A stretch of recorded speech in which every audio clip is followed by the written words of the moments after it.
This program is a collaboration of personal opinions and individual free thought. It does not represent the views or narrative of the mainstream corporate media hacks. Viewer discretion is advised. And here we go.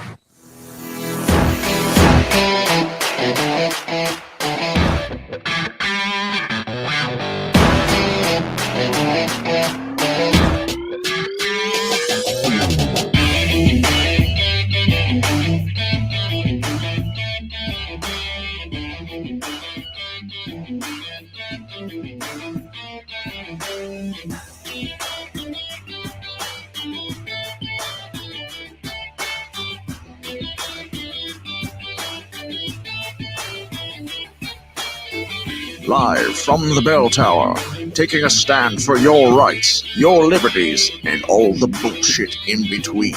You're listening to Break the Bell Podcast.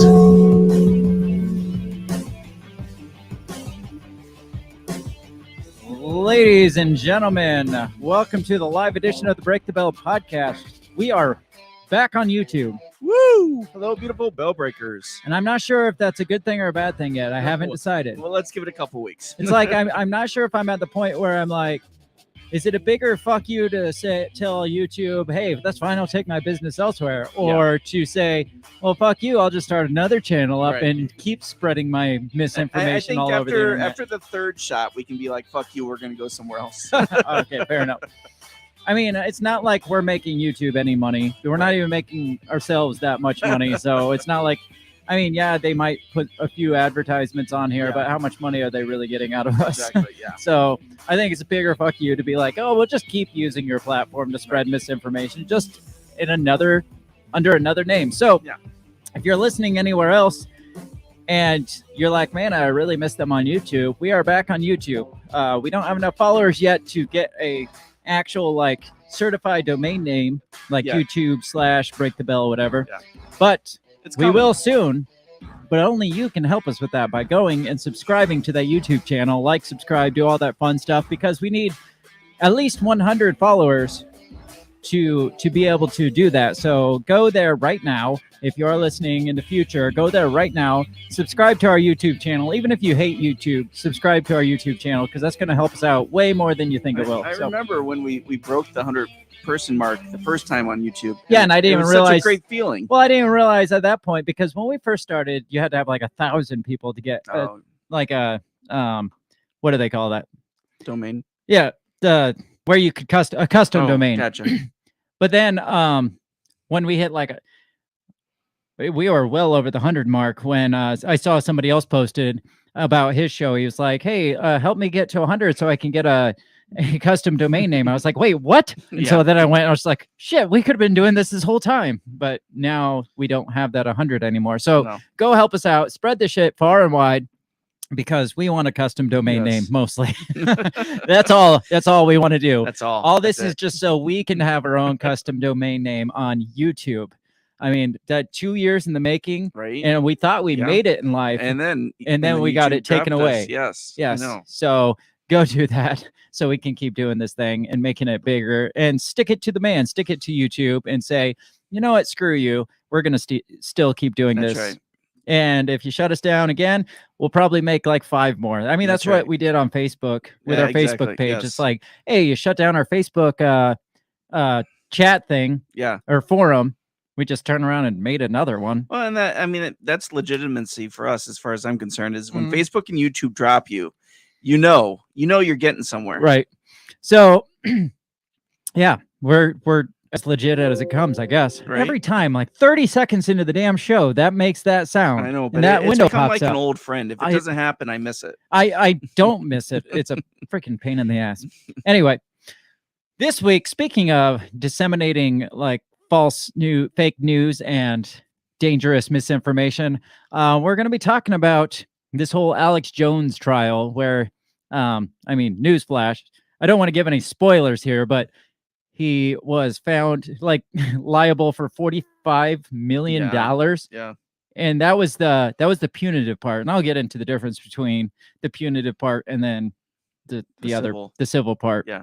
But yeah, right now he's on the hook for a minimum of $49 million. Okay. And it's just like, holy shit, all because conspiracy theories, Right. fake news. Yeah. And it makes you wonder, is this like the start of something? Is this like setting us up for the future of fake news? Like how they're going to start handling fake news and finding people liable for, which isn't, dang it. All right, I'll have to talk to you about it after the show because I don't want to give any spoilers. Okay, fair enough. But I was watching Peaky Blinders, and I'm in season 5 now.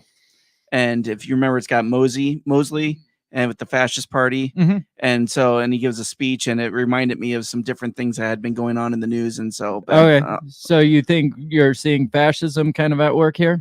No. I think that they're trying to go after anything that they view maybe fascism. Oh, okay. A lot of things that Mosley said echoed things that they tried to say that Trump was saying. That's fair. I gotcha. Let me turn up my phones. My headphones are still sounding weird in my ears, and I don't like it. That is odd. Now it's probably crazy loud. Maybe I'm just going deaf in one ear. I think that's probably it. Could be. That's more likely. So we're going to kick this off with we're going to primarily be talking about Alex Jones. We're not going to dig deep into conspiracy theories themselves. I mean, they're going to come up. Well, the topics are going to come up. But we've done that show. And and I've actually broke down with my brother on his show, The System Is Down podcast. We actually took a deep dive into Alex Jones and how we think he's Bill Hicks, which I'm still interesting. I mean, if you look at their faces and stuff, and you look at the time Bill Hicks left this earth, and then about the time Alex Jones started becoming a national public figure, it's right about that same time period. So I could see it. But then when you listen to Alex Jones talk, you're like, that guy's not fucking Bill Hicks at all. So we did break that, like we deep dove into his history and his past and stuff. And we're going to talk a little bit about his past, but primarily we're just talking about like how he has impacted conspiracy theorists, how dangerous his information could or could not be, like the stuff that he's putting out there. Like, is it actually dangerous, or are people just blowing this out of proportion? And then also, like, what precedent does this set for people like us that disseminate fake news on the daily basis? So that's what we're going to talk about. But before we do, obviously, we got to mention our sponsor who fully supports the dissemination of fake news. That is Run Your Mouth Coffee. They support your right to say all the fake news you want without getting sued for $45 million. Yes. You got lost there. I was gonna wait. I will wait for you. No, I turned it down. I will wait for you in your phone call. That's fine. No, it was a text. Okay, fair enough. It's okay. That's okay then. Go to rymcoffee.com. Tell them we sent you by using the promo code Break the Bell, and you'll get not only delicious coffee, which we found out is why the U.S. split from Britain last night on the weekend wrap up. Yes. But you will also support companies that support your right to say fake news. Yes. And do you think Run Your Mouth Coffee sponsors Alex Jones? I'm gonna say they probably support his right to say what he wants to say, but not necessarily what he says. Okay, fair enough. That's more like Run Your Mouth Coffee. Yes. They support your right to be able to say fake news. Yes. They might not support your fake news so much. So rymcoffee.com. It's delicious and they're awesome. That's all.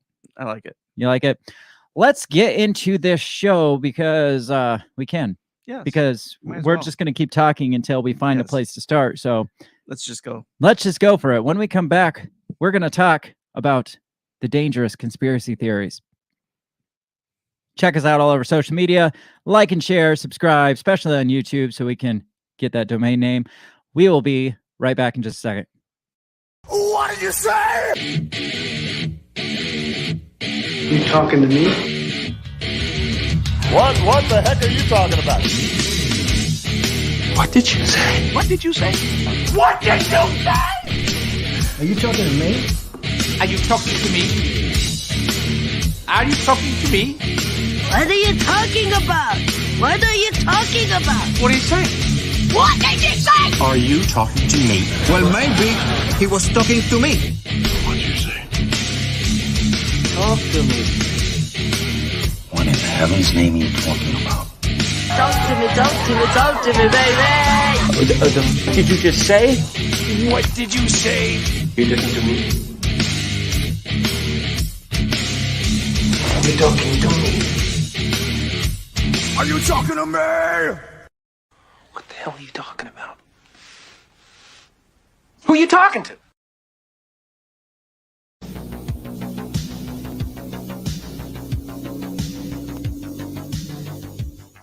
All right.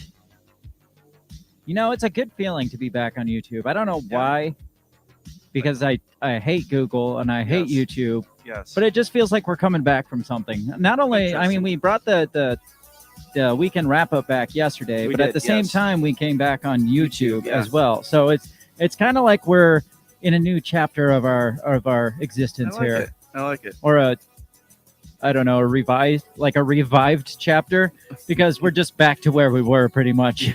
It's not like we're doing anything new. It's just like we were doing it, then we weren't, and now we're back to doing it. So it's I guess I feel good about it. No, I like it. It makes me happy a little bit to see us back, that the YouTube notification pop back up. Yeah. Mostly because it's convenient, and that's why Google became what it has, is because it's so fucking convenient. And even though we all hate it, we all still have Gmail accounts. I guarantee it. We all still use YouTube. I guarantee it. No matter how many times we're like, we got to find an alternate platform. It's just like, you go find one and you're just like, man, this kind of sucks compared to YouTube. I know. So here we are. You don't know how many times I try to spell Odyssey for people. Well, yeah, because it's not spelled right. Right. It's not spelled correctly. It's spelled EE instead of like EY. Where can we watch you? Are you on YouTube? No. No, we're on Odyssey. But we're on Odyssey. Odyssey. That's where, we're still on Odyssey. So if you still hate YouTube, we're still on Odyssey. I'm just not live streaming there because upon like asking people's opinions and stuff, they said the stream was really choppy and shit on Odyssey. So I figured, let's not waste our resources with the live stream there then, if it's not going to work anyway. So Alex Jones. Yes. What do you know about Alex Jones? Can you tip that mic down a little? It's like kind of pointing at your nose. That's where I talk. Oh, that's why you sound so nasally. Let's see. Was he radio talk show host, conspiracy theorist? He's got that gravelly voice. It's pretty distinctive. I'd say his voice is about as distinctive as Rush Limbaugh's. The New World Order. Yeah, right? Turn the freaking frogs gay. Turns all freaking red and his veins pop out of his neck while he's going crazy. Yes. And let's see. I feel like because he has his own like audio engineer. He's not doing it like I am in the middle of it. Right. Somebody's doing it, but I feel like that guy's got to be like, damn it, he's yelling again. Got to turn that shit down. Keeps his like that. Anyway, carry on. So he's come out with some whoppers. They're the biggest one I think of is Sandy Hook that he mentioned. That's his biggest right now. That's his biggest one right now. Yeah, obviously. And then but he's kind of ridden that line. I don't know. I've never been a fan of the guy. No, personally. I feel like Alex Jones is, if you've ever been big into conspiracy theorists and gone down the rabbit hole, that's like everybody's kind of jumping off point. And like, as soon as you become a conspiracy theorist, it's just like, oh, you should listen to this guy. He's talking about this and all these things that you're falling down the rabbit hole in. Right. And then the more you actually look up shit on your own and then keep listening to him, you're just like, why I'm connected to that guy. Which is why some conspiracy theorists think he's just controlled opposition. Yes, and I'm going to get there too. Yes, I believe that too. So because anytime anybody hears conspiracy theorist, it's just like, oh, you're just another Alex Jones. Right. You're just a nut job that screams about the fluoride in the water turning the frog gay. You're that kind of guy. It's like, no, I'm not. I don't listen to Alex Jones. Yeah. I am guilty of, like, probably 4 or 5 years ago, I did listen to like 2 episodes of his, and I was like, oh, this guy makes, because you'll Google a certain topic, and then his video will pop up, and you're like, oh my gosh, this guy, this shit's nuts. Have you heard this? And then you'll reach out to somebody else who's been in conspiracy theories and been like, hey, did you hear this stuff? And they're like, oh, that's Alex Jones. Yeah, right. It's like, don't listen to that guy. Yeah, it's just like that. That's you don't even know. That's just like right here. Mhm. It goes like so much deeper. And to me, he's yes, a conspiracy theorist, but he's more of a political / conspiracy sensationalist is what I'd call him. It's not like your like most normies' idea of conspiracy theorist is Alex Jones. Right. When in reality, many conspiracy theorists are more like me, or like I call myself a conspiracy enthusiast because I'm not Alex Jones. I'm not out like trying to push the shit off on everybody. It's just like, this is interesting. Let's look at this from this angle. Because no, I don't fucking trust the government. So I could see how this could be possible. Or this documentary makes a lot of sense. But I mean, there's a lot of stuff here that doesn't make sense. So I'll take the stuff that does and decide for myself and not just like listen to one YouTube channel's information and make that my biblical truth. But again, most people that don't venture down that realm, they just view Alex Jones as your everyman. He's kind of the face of he's a poster theorists. child. Gotcha. Okay. Poster boy for conspiracy That's scary. theorists. That's really scary. Yeah, and like I said, he's a sensationalist, and that's all he's been. Like his entire career is just taking a theory that may be legit or may have some legitimacy to it, and then he sensationalizes it to the point where it's just like, dude, this is not healthy. If it's not dangerous, it's at least, in the very least, it's not healthy to listen to that kind of talk continuously. I mean, the guy himself is not a healthy. I think he's mentally unstable, or at least he puts on a very good persona of it. Right. Yeah. And a lot of me wonders if the majority of it is just an act, because he knows it gets the ratings. Right. So hang on, let me look where we at. He's literally, speaking of sensationalism, he's like literally a bullhorn type guy. Like he will literally go out with a bullhorn and yell at politicians and yell at like parents of victims and stuff on the sides of the road. So he, like when you think of the metaphor of a bullhorn type guy, he is literally that. He actually got fined, I think, for using a bullhorn without a permit, which I didn't know that was a thing. No, you required a permit to operate a bullhorn. Right. Yeah. Like, what's the training procedure and for bullhorn operation? Okay. And do you have any past experience with the bullhorn? Yes. So some of the big things, and I'll talk about them more. Some of because you said his big one is Sandy Hook. And that's why I was like, well, that's what he's known for now. Right. But he became most famous when he infiltrated Bohemian Grove. Yes. Yeah. Back in 2000, I think it was 99, 2000. Yeah. He like got the camera crew and snuck into Bohemian Grove. Yeah. If you're not familiar with conspiracy theories, Bohemian Grove is like a political frat boy party in the middle of the woods with a giant owl statue. Perfectly normal, obviously. Right. Well, yeah. Who doesn't have a giant owl? I mean, from what I've heard, it's primarily male politicians, if not all, and there's a lot of deviancy there. Okay. So for whatever it's worth, it's basically a frat boy party, but it's like all these like elitists. It's mostly politicians, but I think it's all these other big shots that it's just like summer camp for them to get drunk and do deviant shit in the woods.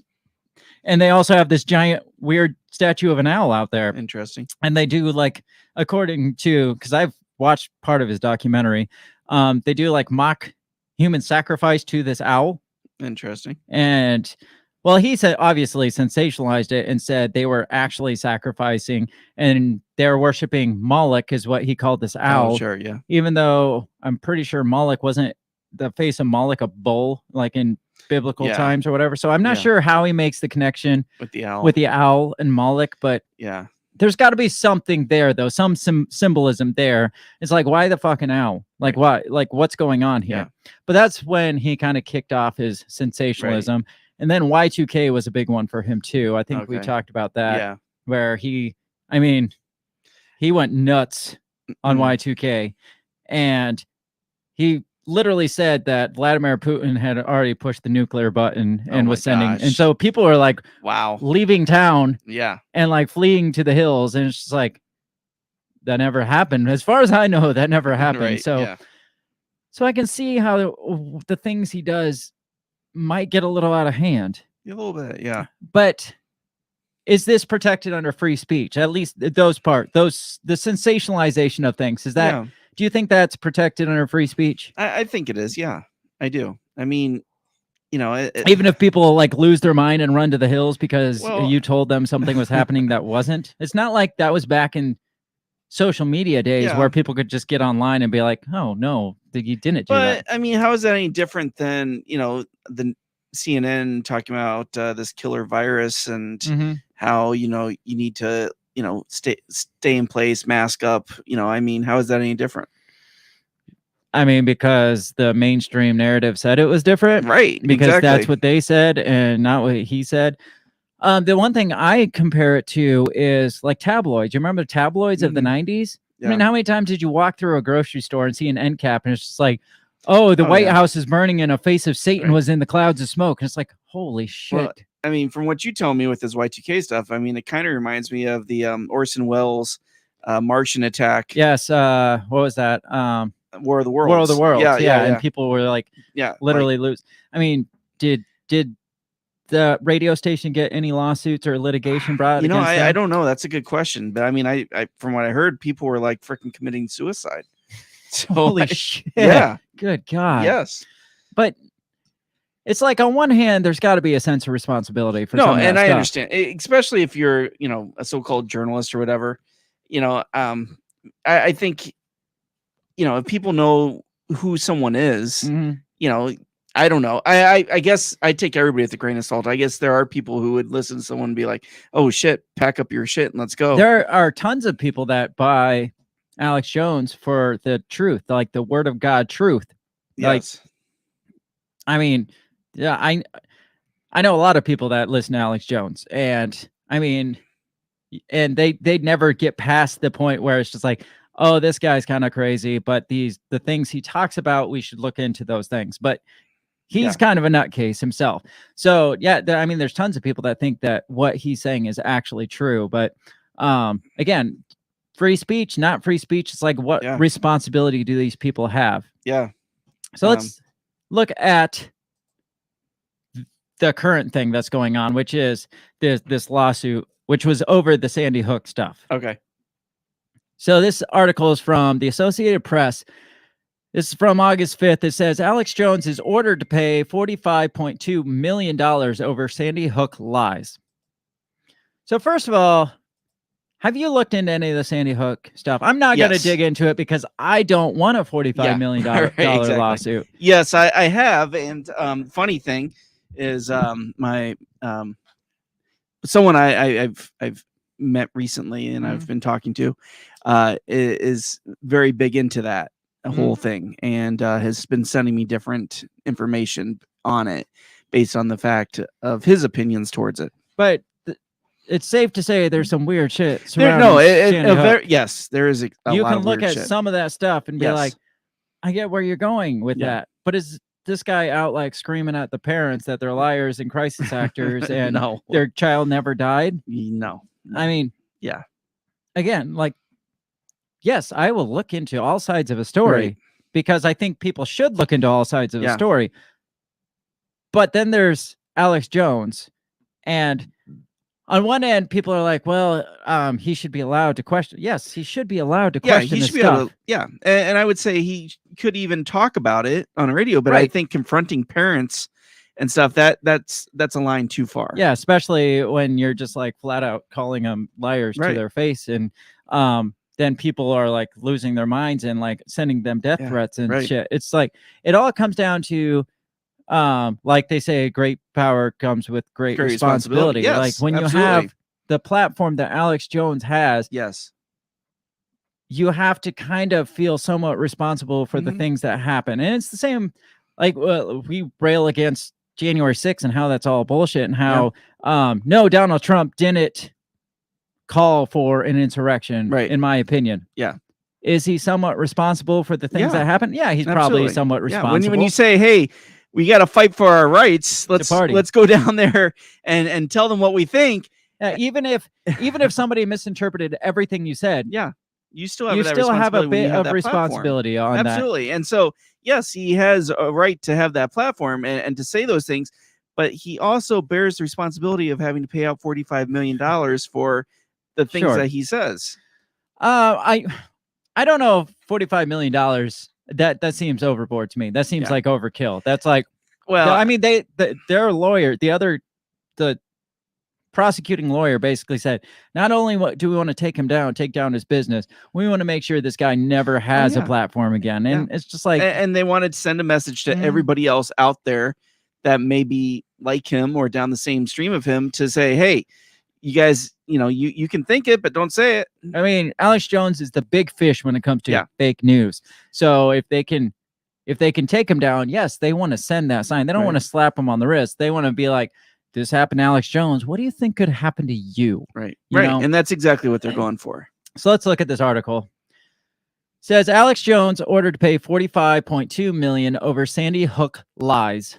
It says in Austin, a Texas jury on Friday ordered conspiracy theorist Alex Jones to pay $45.2 million in punitive damages to the parents of a child. I didn't think punitive went to the parents or to the people suing. Yeah, no, that's typically that's like a civil case. Well, in a civil trial, in a criminal trial, you get tried, you either go to jail or you get fined, and that's it. In a civil trial, there's the civil whatever, it goes to the people that are suing. Right. But then if you cause some sort of damage, if they found you like somewhat doing some kind of bad activities, they will tack on a punitive charge too. But for some reason, I didn't think that went to the parents. I didn't think or so to either. the people suing, unless the court just was like, you know what, we're going to give them the parents that too. When you look at like OJ, right? I mean, he was found innocent in his criminal case. Yeah. But then in the civil case, they nailed him for everything. They nailed him with major punitive charges, which basically says you're guilty of this. Yeah. Without the criminal penalties of it. And typically that's can be up to like 5 to 10 times the amount that the civil litigation is the punitive. It can be a lot higher than what the actual lawsuit is for. So like it says, the parents got $4.1 million, and then the punitive damages were $45 million. It says adding to the $4.1 million, he must pay for the suffering he put them through by claiming for years the nation's deadliest school shooting was a hoax. The total, $49.3 million, is less than the $150 million sought by Neil Heslin and Scarlett Lewis, whose 6-year-old son, Jesse Lewis, was among the 20 children and 6 educators killed in the 2012 attack in Newtown, Connecticut. But the trial marks the first time Jones has been held financially liable for peddling lies about the massacre, claiming it was faked by the government to tighten gun laws. So this has been going on for years. They've been trying to sue him for this, and it keeps like getting appealed and getting appealed. Okay. It says afterwards, Lewis said that Jones, who wasn't in the courtroom to hear the verdict, has been held accountable. She said when she took the stand and looked Jones in the eye, she thought of her son, who was credited with saving lives by yelling "run" when the killer paused in his rampage. He stood up to the bully, Adam Lanza, and saved 9 of his classmates' lives. I hope that I did that incredible courage justice when I was able to confront Alex Jones, who is also a bully. I hope that inspires other people to do the same. Says it could be a while before the plaintiffs collect anything. Jones's lead attorney, Andino Reynal, told the judge he will appeal and ask the courts to drastically reduce the size of the verdict. After the hearing, Reynal said he thinks the punitive amount will be reduced to as little as $1.5 million. That's quite a difference. That's between a huge $45 million down to $1.5 million. I'm going to say that's not going to happen. Yeah, it really depends on what kind of judge they get for the appeal. Right. Because you might get some Trump-leaning judge. Right, that's And true. Alex Jones, by the way, is a diehard Trump supporter. Oh, is like, he? yeah, Okay. absolutely on the Trump train. Is he like affiliated, or what is his thoughts on the whole Q thing? I think at first he started heading that way, and then when he realized that everyone was ostracizing that immediately, he's just like, "Oh no, that's not real." Okay. That, well, I actually, his statement was that he thought it was real, and then the Q movement got hijacked by government agents, obviously, because he can't just say I was wrong about this. Right, yeah. So it goes on to say Jones's companies and personal wealth could also get carved up by other lawsuits and bankruptcy. Another defamation suit against Jones by Sandy Hook family is set to start pre-trial hearings in the same Austin court on September 14th. He faces yet another defamation lawsuit in Connecticut. So lots and lots of lawsuits. So this isn't the end of it. Right. So this is just the beginning. Right. And I feel if he won one, he lost one, he's probably going to lose the majority of that us. would be my thought. Especially if it's being tried in that same courtroom with the Right. same judge. Yeah. She's going to be like, yeah, you too. Go ahead. Yep, you get money too. Do you want to appeal this again? You got more money. Yes. So what do you think of this litigation here? You think it's extreme? I do, and again, I feel like they're trying to send a message, for anybody who's going to, not just question the narrative, but anybody who is going to spread the news about it, right? And so, yeah, I feel like they're really trying to go after anybody who would be, bold enough to be a conspiracy theorist on a public stage. Well, the problem is this, and hopefully I don't get a $45 million lawsuit for this. The problem is this, let's just say, for sake of saying, that this didn't happen. Sandy Hook didn't happen. It was a false flag, and it was a hoax, and it was just a government psyops or whatever to take our guns and all this stuff that Alex Jones is purporting to be the case, or at least was back before he got sued, was saying that this was all in order to take our guns away. How do you come out and question that when it's something like 26 kids died in the biggest shooting? How do you question that, even if it was false? Right. How do you stand up and be like, no, your kids didn't die? No, I mean, it takes balls for sure. It takes some big freaking Alex Jones sized balls, I guess. But it's just these are the trials they're going to set the example of, because these are the ones that it's you can't touch that. You can't question that. Well, I mean, it'd be different. I've seen a lot of people question the Boston bombing or question 9/11 or Vegas. Way more people died in those things. Oh yeah, absolutely. But we're talking the children here. It's you can pull out the heartstrings of the populace with the children and don't question that narrative. And it honestly is hard for me to even question that narrative, because it's I don't want to say that somebody's kid didn't freaking die, because what if I'm wrong? But again, I mean, it's not that he's reporting on these things and the weirdness of it. It's the fact that he confronted the parents outright. Yeah, and he was in their face publicly, making an ordeal about it. Not only that, but then, like I said, also his followers take it in their own hands and send hate mail to the parents. There was apparently, I don't remember which article it was in, but one of the fathers of one of the kids that maybe did or didn't die, apparently there was a drive-by shooting at his house and he says it's over this. And so, I mean, people that get into this crazy train that he's on, a lot of times you'll see in these different events that they take things into their own hands, whether or not he's saying, hey, you got to do something about this. You need to go and confront these people. I don't think I've ever heard Alex Jones actually say that, but people are doing that. Right. And they are taking matters, and they're going all vigilante and trying to find answers on their own, because they've learned to distrust this system to a point of violently distrust the system. Right. And I don't know, where do you go with that? Because we don't trust the system, and I mean, we support being able, standing up to a certain like oppressive system, Yeah. but then you have Alex Jones and his followers actually are becoming vigilantes Yeah. more often than not, it seems like. Well, do you remember when this was, oh boy, what was it, 2008, 2009, where there was that Arizona senator who was shot, Gabby Gifford, I think was her name. Okay.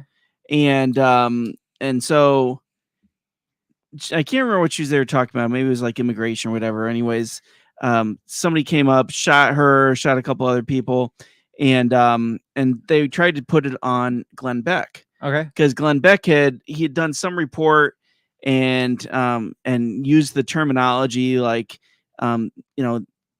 these are the targeted individuals or something, and so they were like, oh well, he used violent language and tried to come after him for that, right? But they ended up determining, of course, that target is kind of it's a pretty vague term. It's a very vague term, and so it's hard to say that him using that terminology is what prompted this individual. And then when they went back, they found out that this person was, not even a Glenn Beck follower and all that stuff. But I don't even know who the hell's Glenn Beck. But that was a pathway that they were trying to pursue. All right, tell us about Glenn Beck. Who? Who? Yeah. Who the hell's that? Is that the guy at the gas station? Yes. Well, but look at that, and then look at like, who is I can never think of her name.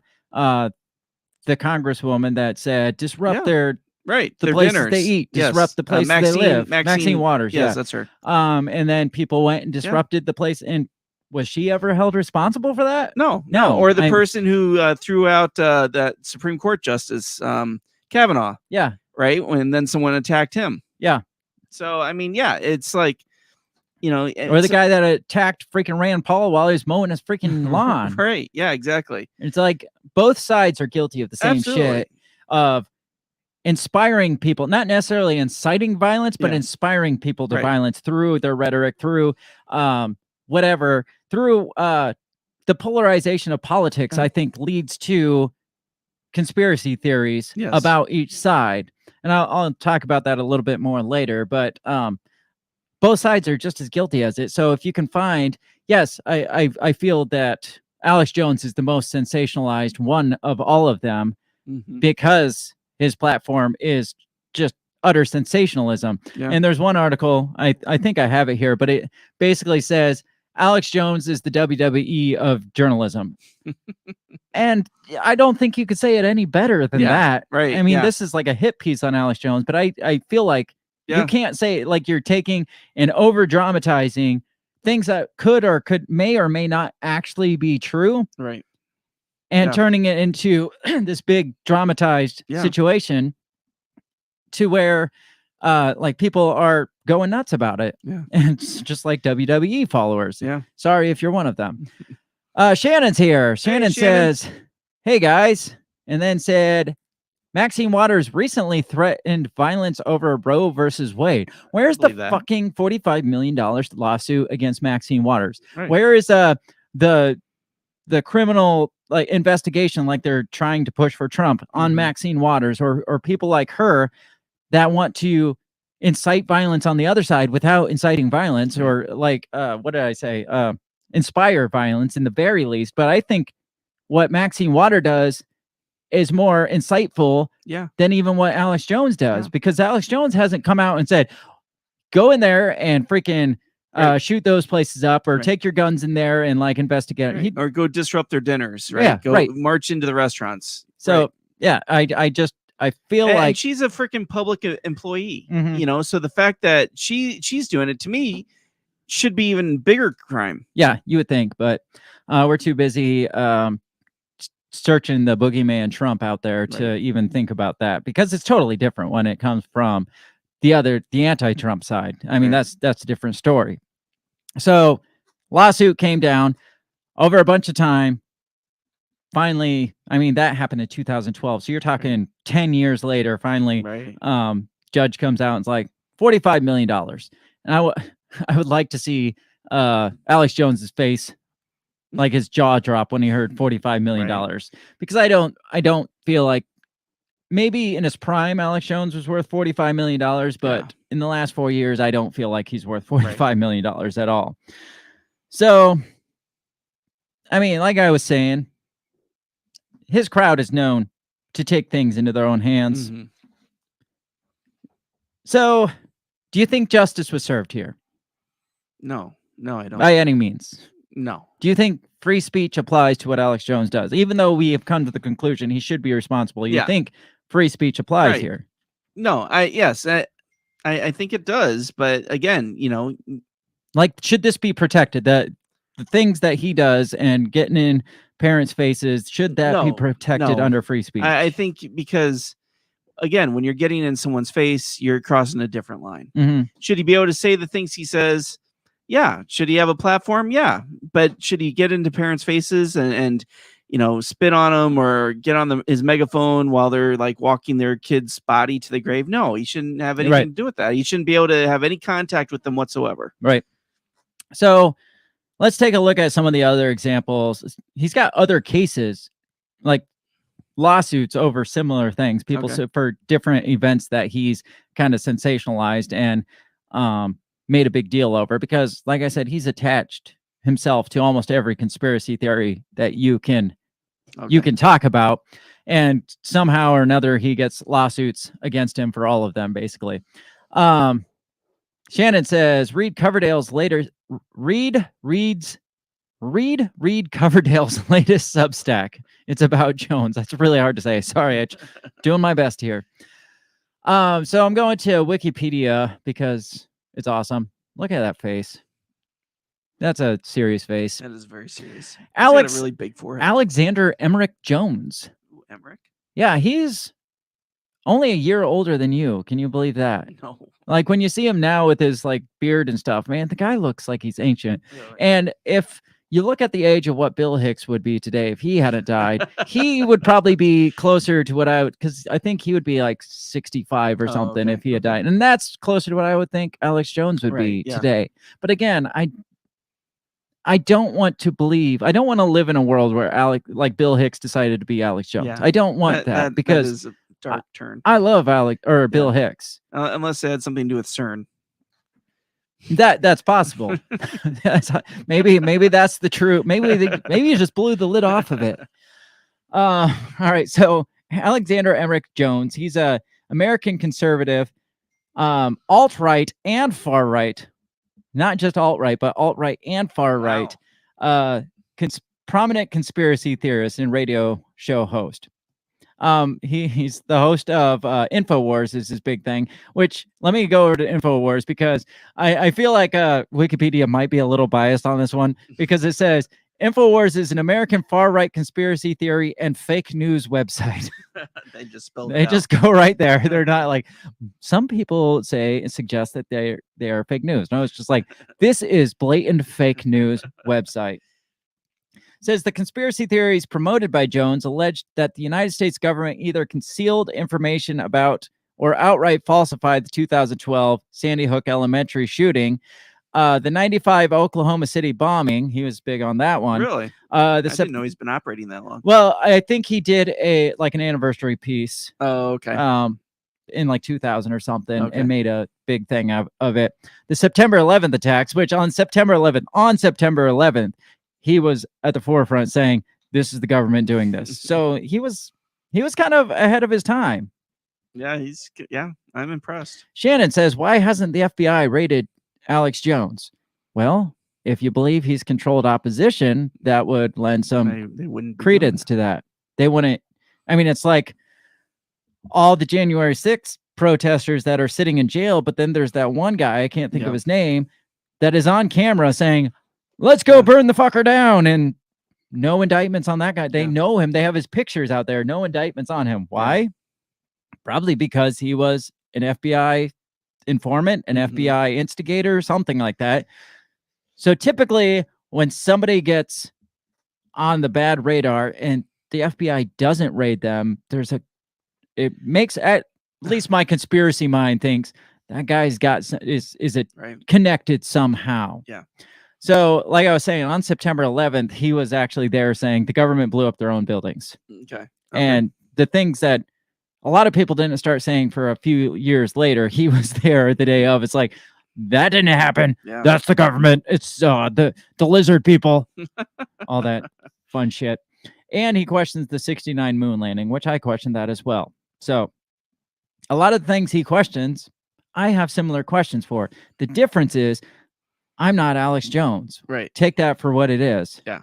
If you know Alex Jones, that means a lot. He has claimed that several governments and big businesses have colluded to create a new world order, quote unquote, through manufactured economic crises, sophisticated surveillance tech, and above all, inside job terror attacks that fuel exploitable hysteria. The more I read the Wikipedia page, the more I like fucking Alex Jones. Is this like us? Yes. The more I agree with the things he says. Right. I'm just like, man, I fucking don't like Alex Jones. Then I start reading his Wikipedia page and they're putting out this like hit piece on him. It's just like, oh yeah, no, that makes sense. Oh, New World Order, yeah. Too bad. Manufactured economic, yeah, that I could see that. Yeah. All the things we talk about, just not in a way to get us sued. He's this is the part here that blows my mind is when he started. He got on the Trump train because this says clear as day. A longtime critic of Republican and Democratic foreign and security policy, Jones supported Donald Trump's 2016 presidential bid and continued to support him as a savior from the alleged criminal bipartisan cabal controlling the federal government. All right, so the problem I have with him jumping on the Trump train is he said for years, if anybody could possibly get on either one of these platforms, they are clearly a bad guy. Like there is no way to get on these platforms and not be part of that. Right. The swamp or the in crowd or the cabal or the deep state. Yes. Yeah. Obviously they are the deep state if they could possibly get into that. And then Trump goes on board and he's all in, like literally balls to the wall, all in. And I think honestly, that's when he kind of started falling from grace was because he stopped focusing so much on all the crazy conspiracy theories that pique everybody's interest and fell into the basically right in line with the Q during the swamp, like all the, like just sucking Donald Trump's dick, basically. Yeah. Optimistically cynical says Jones shielded for Trump after he called for more libel laws against the media. Alex is getting what he deserves. All right, fair enough. That's fair. I mean, yeah, Donald Trump did call for years to like censor the media constantly, and we're just like, we're all sitting back like, no, just because you don't like them doesn't mean you should shut them up. I don't like them, and I don't think they should be shut up. Just like I don't like Alex Jones, and I don't think he should be shut up. So, again, I found it fishy. Like I feel like he was bought and paid for by the Trump administration when he's like, there's nobody that's not deep state that could ever get on here. A lot of people that I knew that were like huge on the Trump train, like people that thought that Trump was like secretly still president or he was making like this massive comeback, right? They still believe that, by the way. Oh, I'm sure. But they were fans of Alex Jones. Because he was basically Trump's like media wing. He was like, most of them have like Fox News. Like we said yesterday, Fox News was never like they're the Republican Party's media wing, but they were never Trump's media wing. Yeah. Alex Jones became that for Donald Trump, and Tucker Carlson, I guess, is kind of more on that role. Is he a Trump fan? I mean, he's more a Trump fan than he's like a never Democrat, basically. Oh, okay. But I'm pretty sure Tucker Carlson's had Alex Jones on his show, which is really weird to me. But it says a staunch supporter of Trump's re-election, Jones supported the false claims of electoral fraud in the 2020 election. And on January 21st or January 6th, 2021, he was a speaker at the January 6th rally before the attack on the U.S. Capitol. Interesting. So he probably had something to do with that too, I'm sure. Yeah. So that was just the intro to Alex Jones. All right. What do you think so far? More than you knew about him? Yeah, more than I knew about him. Like you said, it sounds like he kind of skates in the same circles as us. Only he doesn't just skate. I know he does. Like we're all skating, the twirls and figure eights, all backwards and shit. He's got like jetpacks on and shit. Apparently, according to this Wikipedia page, Alex Jones was his senior year in high school, and so Waco and the Oklahoma City bombing were like kind of big turning points for him when both of those things happened. Because in '93, when Waco happened, he was a senior in high school, and then Oklahoma City bombing took place on the anniversary of Waco. Yeah. And so those, I think, kind of molded him into the conspiracy theorist that he is, which rightfully so. I mean, seeing both of those things, and our guest next week, which is going to be an awesome guest. We're going to talk about some of these things being like Waco and the Oklahoma City bombing, a lot of the anti-government sentiment of the 90s and all these events that surrounded it. Our guest is Jose of the No Way Jose podcast. If you've heard his show, you know who I'm talking about. If not, go listen to it. Specifically, he did a 5-part series on the Oklahoma City bombing with another guest. And holy shit, they broke that thing down. And once you hear it, you will never trust your government again once you hear this series. And so when you look at some of the facts surrounding the Waco siege, look at some of the facts surrounding the Oklahoma City bombing, right, it's easy to walk away with that and be like, I don't fucking trust this government at all. Yeah. Like it doesn't even take a deep dive into it to be like, well, that's not right. Oh, they burned their people. They burned U.S. citizens alive. That's not right. Yeah. I don't know. Just all the craziness. I don't want to dig too deep into either one of those because I don't know. Like you said, next week. Next week, yes. That'll be Tuesday next week, 7 p.m. Central Standard Time, because that is when Jose could get with us. I hope that's his real name. I should know this, but that's what he goes by. So I guess we'll find out when we're like, so tell us, Jose. Yeah, and he'll be like, actually, I think just Bob. Yeah. Anyway, come back for that. That's going to be an awesome conversation. I can't wait for that because I've been wanting to do an episode about the 90s for a while now because it's intriguing to me. Yeah. The events of the 90s and how it was basically Oklahoma City that kind of put an end to like the militia groups and stuff. And because that was like their January 6th. It's like once that Oklahoma City bombing happened, if you had any ties to any like gun show group or militia group or anything like that, you were automatically tied to, you're like Timothy McVeigh. So it just became, you are now associated with Timothy McVeigh if you had any interest in any of this anti-government movement stuff. So that kind of put an end to all of that for a while. Right. And now we have the Trump shit. So we're back. We're back on track. So those were the two things that kind of got him started, I guess. Because it talks then about his early broadcasting career. He started on a local radio station. He got fired because he was too basically extreme. That's no surprise. Basically, they said it was difficult to sell advertising on his show. He says it was purely political and it came down from on high, or like the higher ups in the company.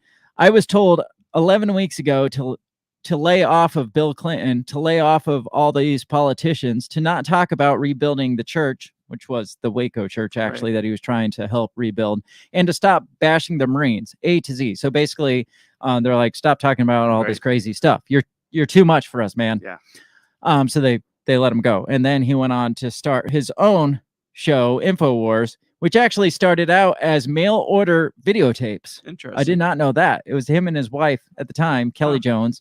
I can see them doing like a commercial on USA Up All Night, you know, like it's like buy Infowars.com. Or there wasn't a .com back then. Oh yeah. I don't know what you'd call just Infowars. Live in color on VHS. VHS side. Yes. So I said live in color on VHS. You don't want to miss it. It's like in 6 weeks from now, you can hear how the government is trying to put fluoride in the water and make the frogs gay. I could see that at like 2 in the morning. Yeah, you know it's like holy shit. All right. Says, he started his own show. Let's get to some of the trials that he was connected to because it ties into some of the conspiracy theories that he connects himself with. Obviously, he's been banned on social media. I gotta find this. Section. Wikipedia is too long. His early political activities He was removed from a George W. Bush rally in Texas. He interrupted Bush's speeches and demanded the Federal Reserve and Council on Foreign Relations be abolished. Okay, that Alex Jones I can support. Right.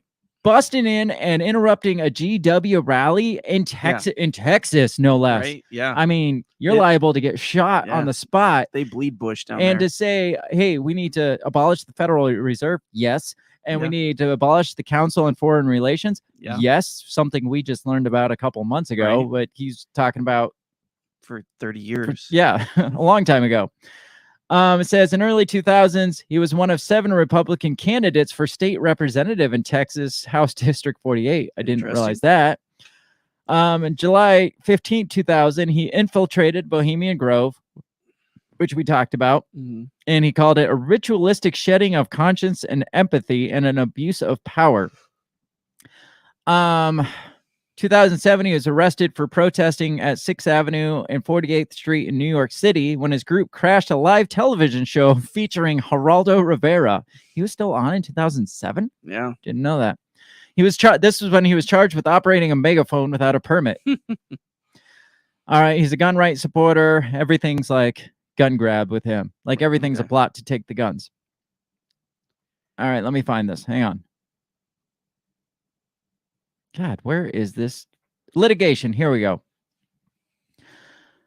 The Pizzagate conspiracy theory was one of the big ones. Do you know much about Pizzagate? Yes. I'm not going to dig too much into this because it will get us kicked immediately back off of YouTube. I mean, they might kick us off just for uttering the word Pizzagate on here. But it's basically the idea, quote unquote, conspiracy theory that there was an elite pedophile ring operating through tunnels in DC. Yes. Out of the basement of this pizza restaurant in DC, which if you say it, it sounds far-fetched, but man, if you look into some of the research people were saying we're putting out there, it's just like, oh, this shit. I don't put anything past elitists at this point. No, I don't either. Yes, it seems sensationalized, it seems out there and crazy, but when you look at some of the shit that we know that has happened, well, freaking put what stock in it you will, but Mel Gibson came out and said Hollywood was just a bunch of elitist pedophiles. Well, who was it Jarvis, the comedian? Gervais. Oh, Ricky Gervais. Ricky Gervais. Yeah, he came out like at the freaking awards ceremony and just like calling people out. Y'all are a bunch of fucking pedophiles, and they're all like, what? Yeah, even Tom Hanks was like, he's like, what's this guy doing? And then he moved to Greece. Yeah, for a while. And got COVID. Right. But when we look at the shitty stuff that has happened, that we know has happened, I can see how I wouldn't put it past them to operate an elite pedophile ring in a pizza restaurant through the tunnels of DC. I'm not saying they did or they didn't, but I've done a lot of reading. It's kind of like Sandy Hook. Yeah. There's enough out there to be like, you know, that at least, in the very least, that seems fishy. Something is going on here. And in my personal opinion, I don't think Pizzagate happened, but I think it was a ridiculous story that was put out there so that anybody from now on through eternity that's like, the elites run pedophile rings. So when Jeffrey Epstein gets arrested and you're like, oh, well, let's start looking at all these high-class politicians, it's like, well, you must be a Pizzagate guy, right? Yeah. It's kind of like what we said about Alex Jones being the controlled opposition. It's like, well, if you believe that that the Prince of England could possibly be involved in a pedophile ring, you must be an Alex Jones Pizzagate conspiracy theorist. And all this information supposedly was decoded through the John Podesta emails. There I mean, there was some weird stuff there. Oh, yeah. Like really weird stuff. And I don't know who got a hold of this and decoded it supposedly, but it was like Obama was ordering in like 600 pizzas for this gathering. It's like, who orders pizza? Right? Yeah, exactly. At the White House. It's like, don't you have caterers for this? And it was like pizza and hot dogs was what the email said. And it's like, okay, if this isn't this decoded pedophile ring, can you please tell us what's going on here? Because I don't see the White House ordering in pizza and hot dogs from a random pizza joint. And so, I mean, there was a lot of stuff there. Oh, yeah. I'm not going to get into it because, again, we just got put back on Right. Yeah. YouTube. But you can look it up if you want. Yeah, if you can still find information Right, out yeah. there, you Check might have. DuckDuckGo. I was going to say you might have to go on DuckDuckGo Or because TikTok. it's very difficult to find anything on it anymore. But through this, so he got sued because he was sued by the owner of the pizza restaurant, which was James Alefantis, who was a fucking weirdo on his own. Really? Like, I mean, again, go research this stuff for yourself. This guy had, like, in this family pizza restaurant, there was like really, like, almost borderline pornographic images in the bathrooms and stuff. I don't know. It was just freaking weird. But that guy, the owner of that pizzeria joint, sued Jones. Or no, he didn't sue him, but he sent him a letter demanding an apology and retraction of his advocacy for the conspiracy. And Jones was given 1 month to like apologize and retract his statements, or there would be a lawsuit. So I'm guessing he pulled back on that one because I haven't heard of any lawsuits about that. The next one was the Chobani Yogurt Company conspiracy theory. I've not heard that one. I have not either. A Chobani Yogurt filed a suit against him for claiming that their factory in Idaho employs refugees and was connected to a 2016 child sexual assault and a rise in tuberculosis. Like, that's not just something that some crazy conspiracy theorist makes that's up. so random. Like the Pizzagate thing, because the whole elite pedophile ring thing, I mean, that kind of swirls around all conspiracy theorists. And so it's easy to just be like, just turn and point at a place and be like, there's a pedophile ring. I mean, it's easy to come up with that theory. But the randomness of, Chobani Yogurt not only employs refugees, but it also spreads tuberculosis and is connected to a child sexual assault case. It's like, the only way that happened is if Alex Jones one day opened up a Chobani and he took a bite and he's like, oh, that's disgusting. You know what? I'm going to come back for these guys. I'm going to remember this. And then wipe them out. Yeah. Chobani Yogurt. He starts pedophiles and TB. Do you know anything about Chobani Yogurt? It's disgusting. And he just like starts rambling and just like takes a life of its own because he's just like, it's disgusting. I had this spoiled yogurt. You know why that yogurt is spoiled? It's probably because they're employing refugees. And I'm pretty sure I ate tuberculosis in my Chobani Yogurt. If that's what TB tastes like. It's freaking ridiculous. Like, I feel like there's got to be some credibility here. Well, yeah, because like this is so freaking random. Unless it was exactly what I said, which I could see that too, I guess. In a way, I could see. Or he could being Alex Jones, I could see that. So they filed suit. He apologized and retracted that statement too. The problem I have with Alex Jones is he has supposedly this like attitude of like, I'm just going after this. But every time somebody comes after him, he's just like, oh, I was just kidding. I didn't mean that at all. Right. And so it's just like, if you are like guided to like speak out against something, if you're that passionate as Alex Jones portrays on his thing, that he is that passionate about it and it is that serious and it's that real, then you shouldn't be retracting your statement. You should just take it for what it is. Just like, look, motherfucker, I feel like this is what's happening. And especially like pedophile sex rings, kids getting raped and shit like that. Yeah. It's like, if you're speaking out against this and they're coming after you, you think if you felt that you were telling the truth, you would see that as, this is more proof that this actually exists because they're trying to shut me up, which Alex Jones goes there anyway. But instead, he retracts his statements all the time. And it's like, well, you weren't really that passionate about it. Maybe this was mostly an act. Yeah, no, that's very true. But on the other hand, though, if he was controlled opposition, he wouldn't retract. That's Because true too. He'd have no fear for reprisal. Yeah, so I don't know. I don't know where I stand with him. He's just an actor then, in my opinion. WWE. Yes, exactly. I got to stop doing Alex Jones impersonations because it's really tearing up my throat.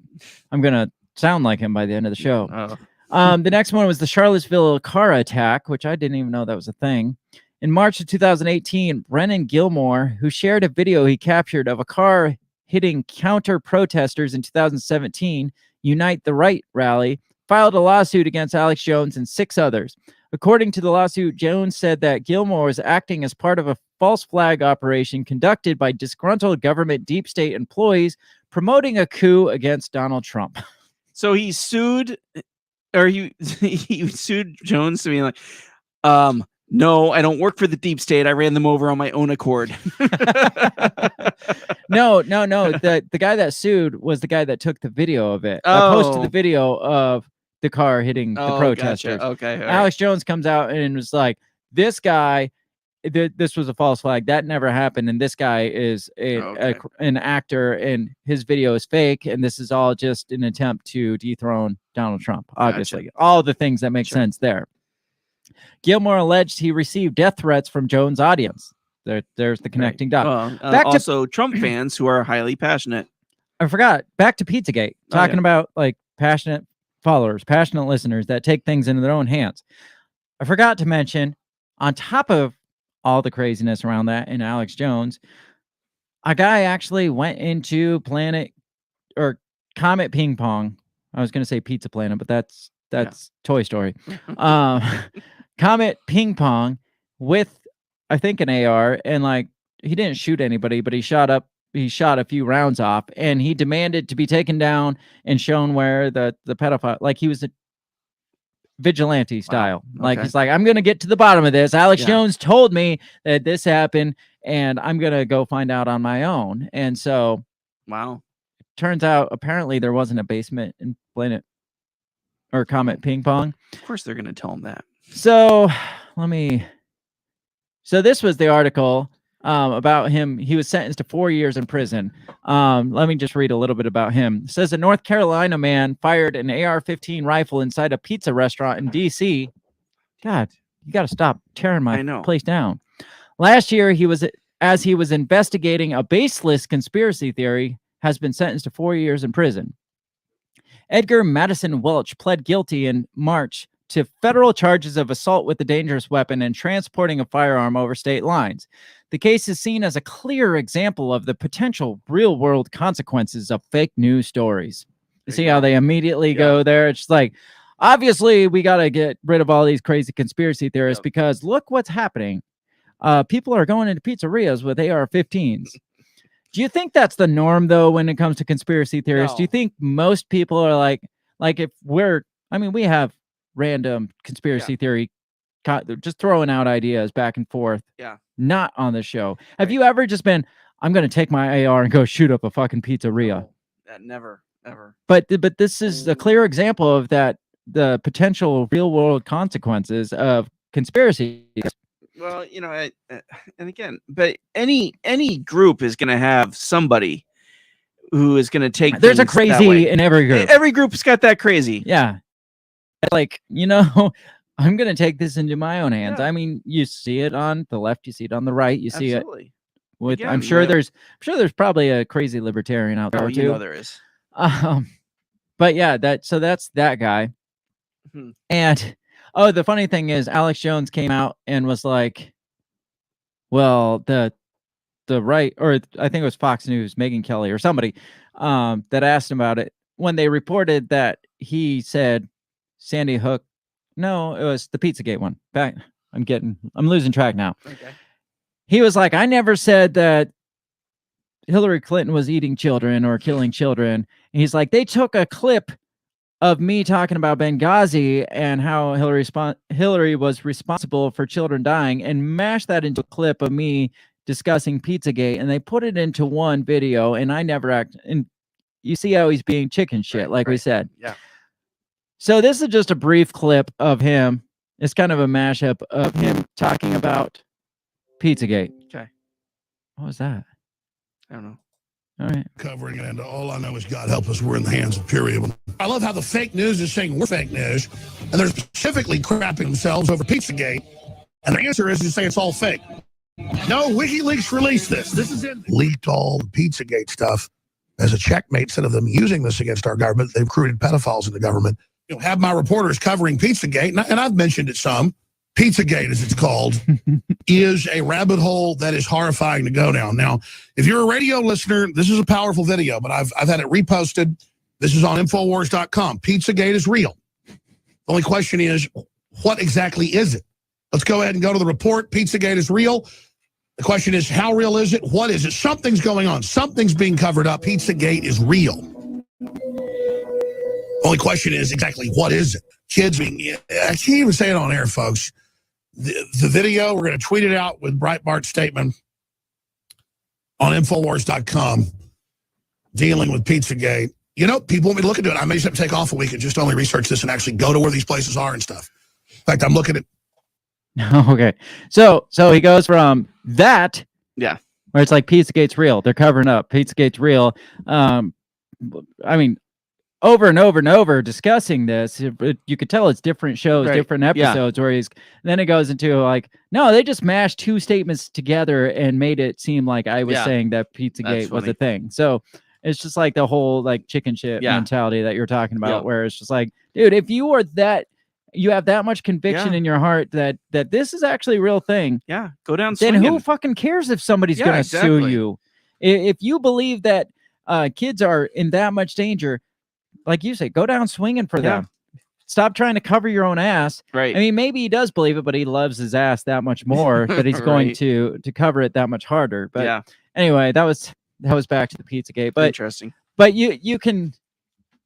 you saw right at the end there where he even stated, I'm going to take a week off and go explore these things myself. So you can kind of see where maybe somebody listening would be like, you know, that's a fucking good idea. I'm going to go. I got a gun. I'm going to go get to the bottom of this we'll shit. hook up and we'll do this thing together.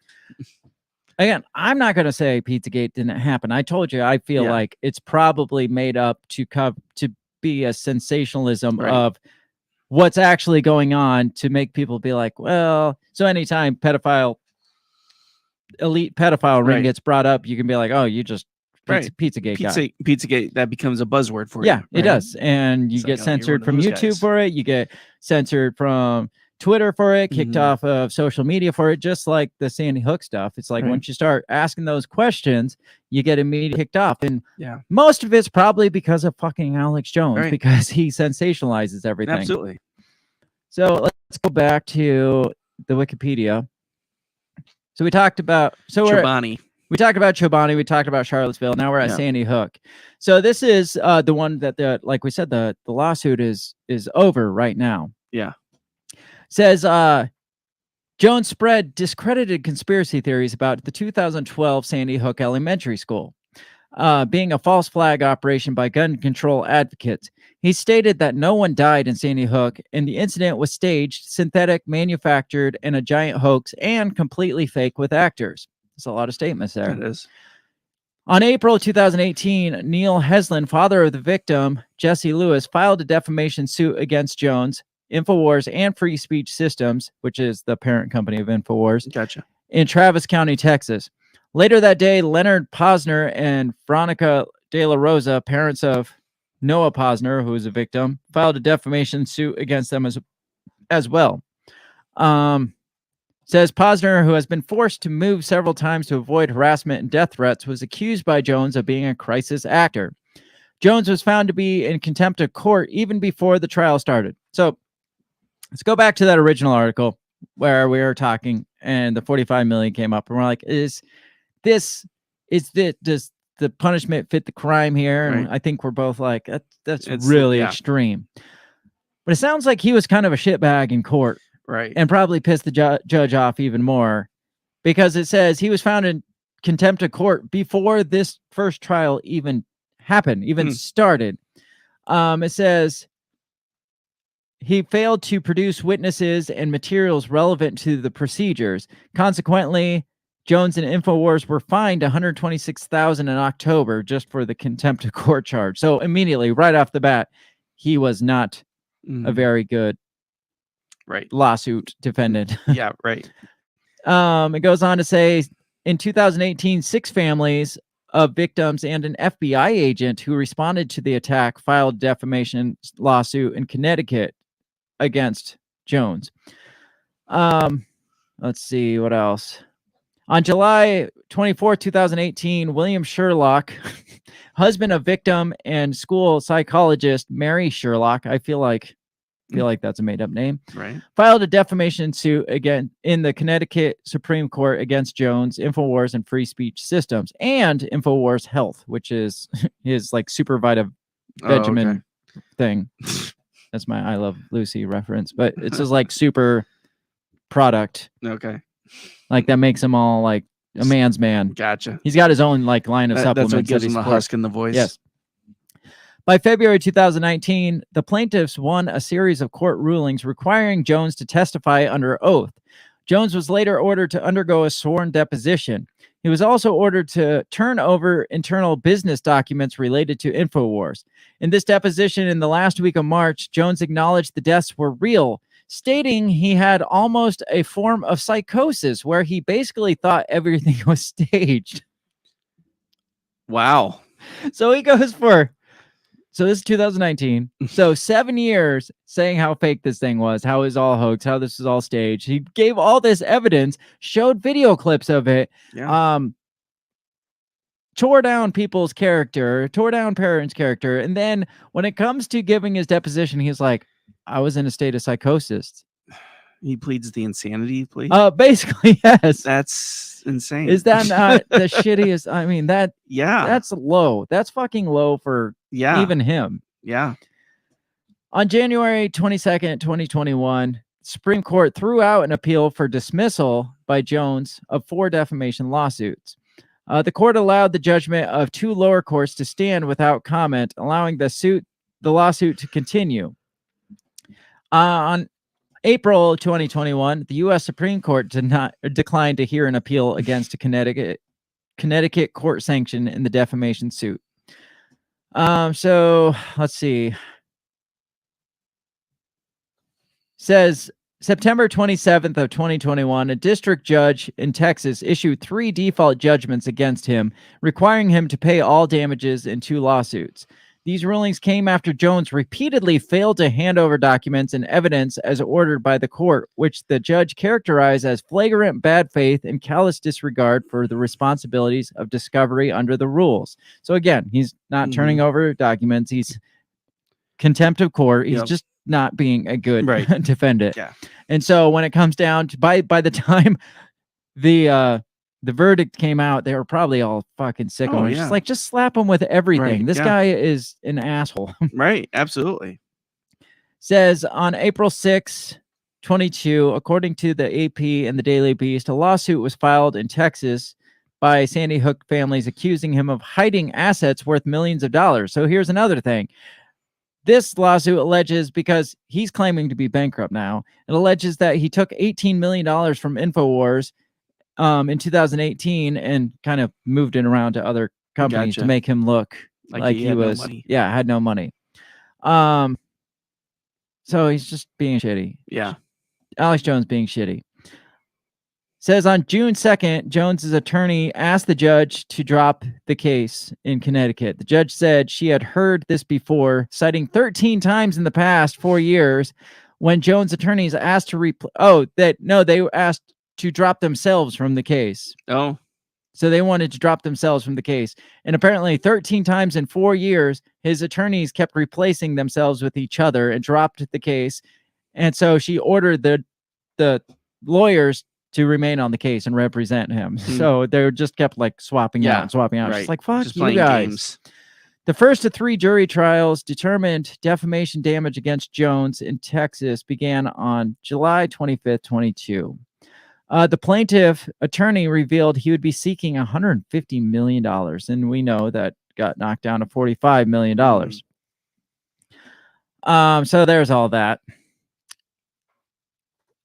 So, in the midst of his moment of psychosis from 2012 to 2019, where he thought this was all crisis acting, again, take it for what it's worth. I mean,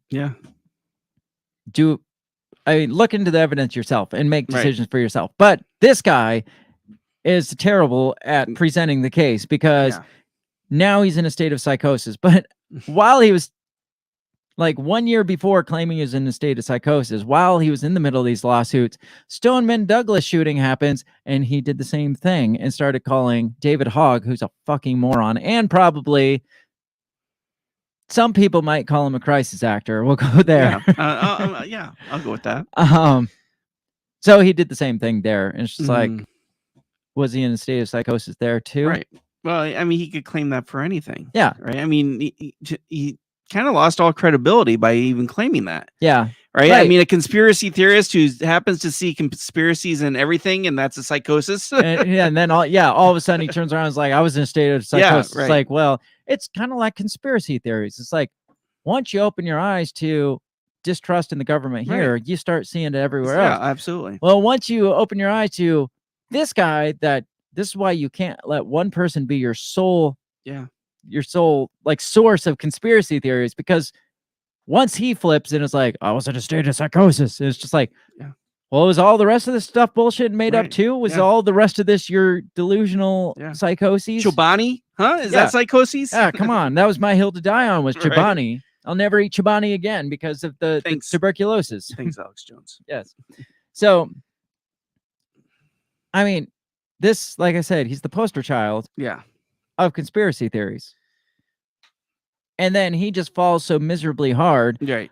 Basically on his own right. But, you know, he's like Donald Trump. He's going to take this as, well, I was right all this time. Absolutely. And in a way, maybe he was right all this time. But he's just such a bad example. Yeah. He's just such a bad person to have all conspiracy theorists be associated to, because he's Alex Jones. Yeah.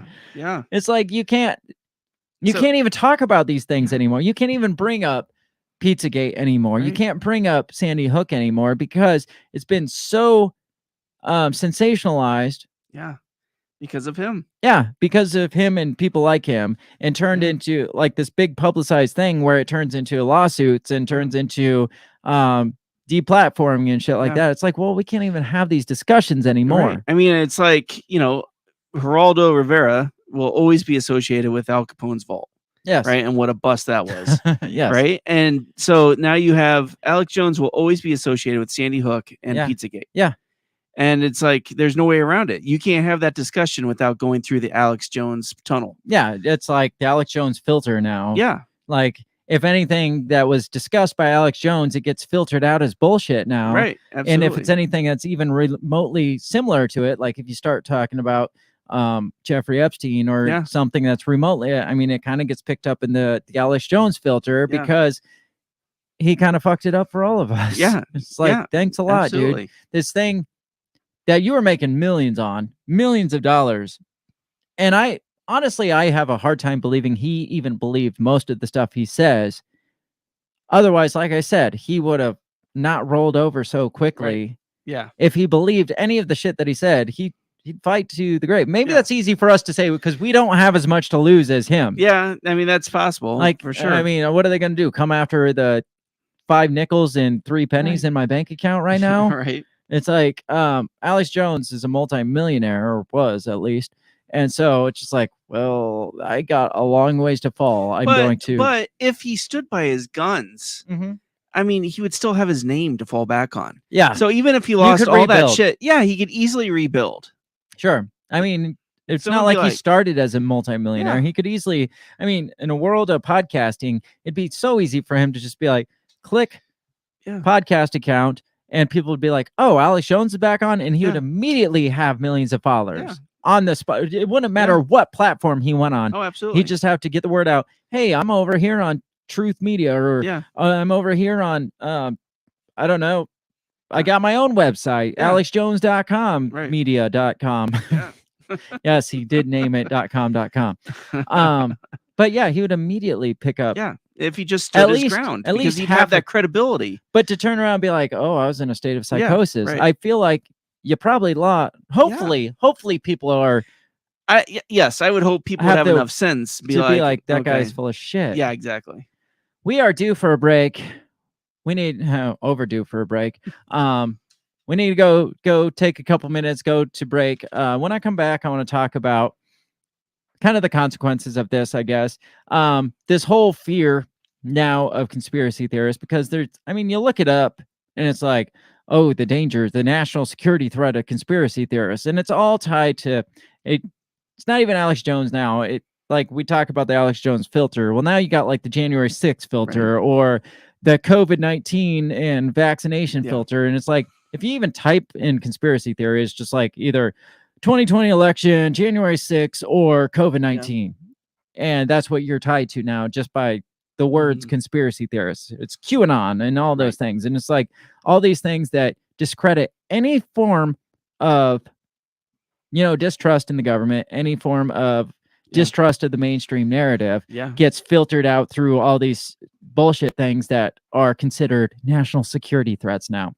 Yeah. So we're going to take 3 or 4 minutes, take a break, and we're just going to continue on with this. We're probably less Alex Jones in the second half, more about that stuff that I just said. So let's go to break, and we'll be right back in just a couple minutes. Goodbye.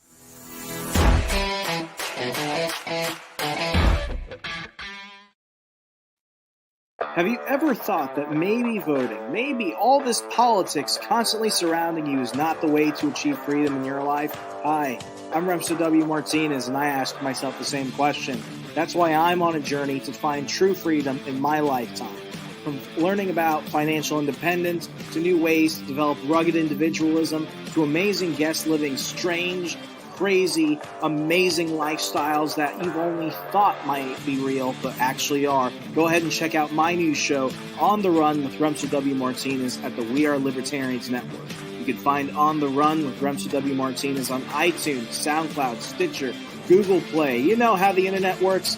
Come on down and let's discover how to achieve real freedom in your life together. Hey everybody, I just want to take this time to give a big shout out to the very first sponsor of the Break the Bell podcast. That is Goulash Media. They can be found at goulashmedia.net. Goulash Media specializes in graphic design, web design, audio recordings, video work, wedding videos, music videos, even political campaign videos.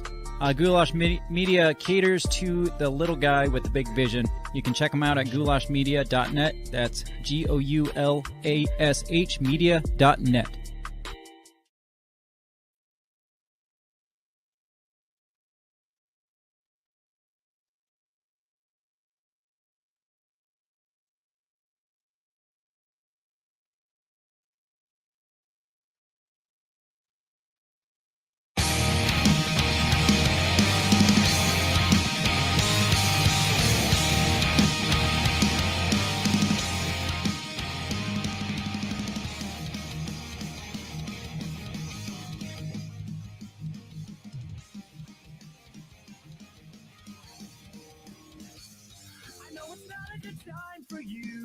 You've got too much on your mind to be so conscious and not just believing every sorry going away.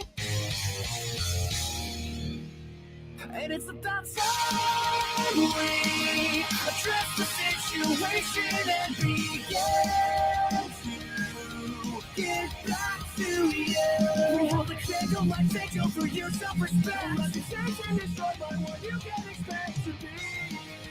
Faceless in between. Because I know you can handle it. To face the truth of the matter, it's still so much better to leave the light and drag it to your grave. Because you see what to make of this. How you can turn your own tables and work this. And take a dead end shot to failure like you planned to anyway. And it's about time we address the situation and begin to get back to you.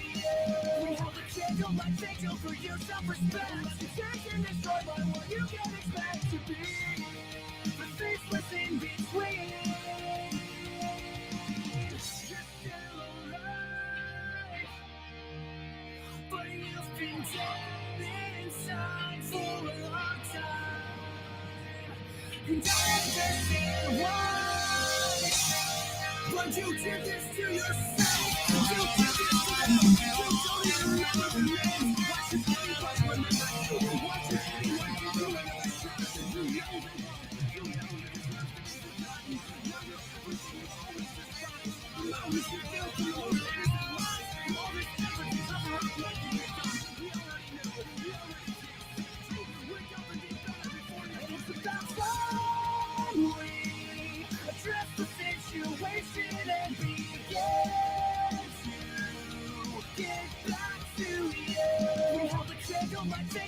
your self-respect. Reputation destroyed by what you can expect to be. The faceless in between.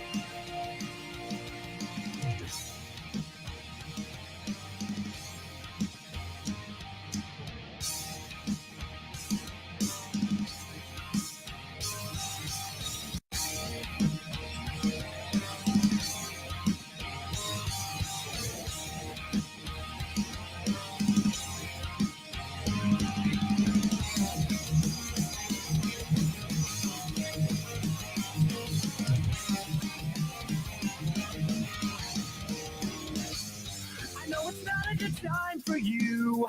You've got too much on your mind to be so conscious and not just believing every story thrown away.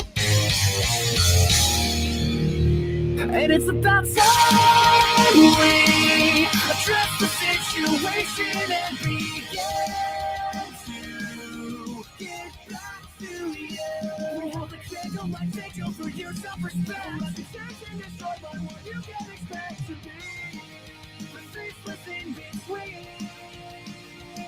Because I know you can handle it. To face the truth of the matter, it's still so much better to leave the light than drag it to your grave.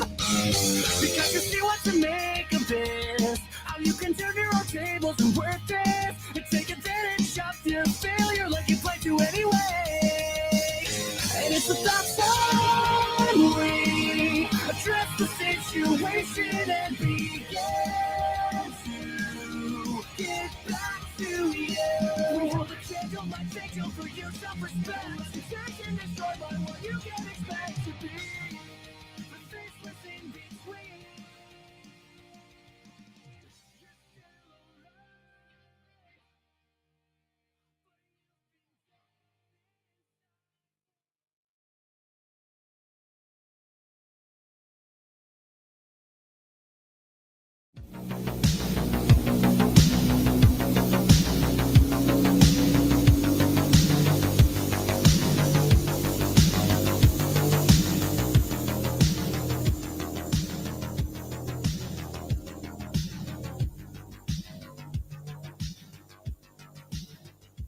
Ladies and gentlemen, welcome back.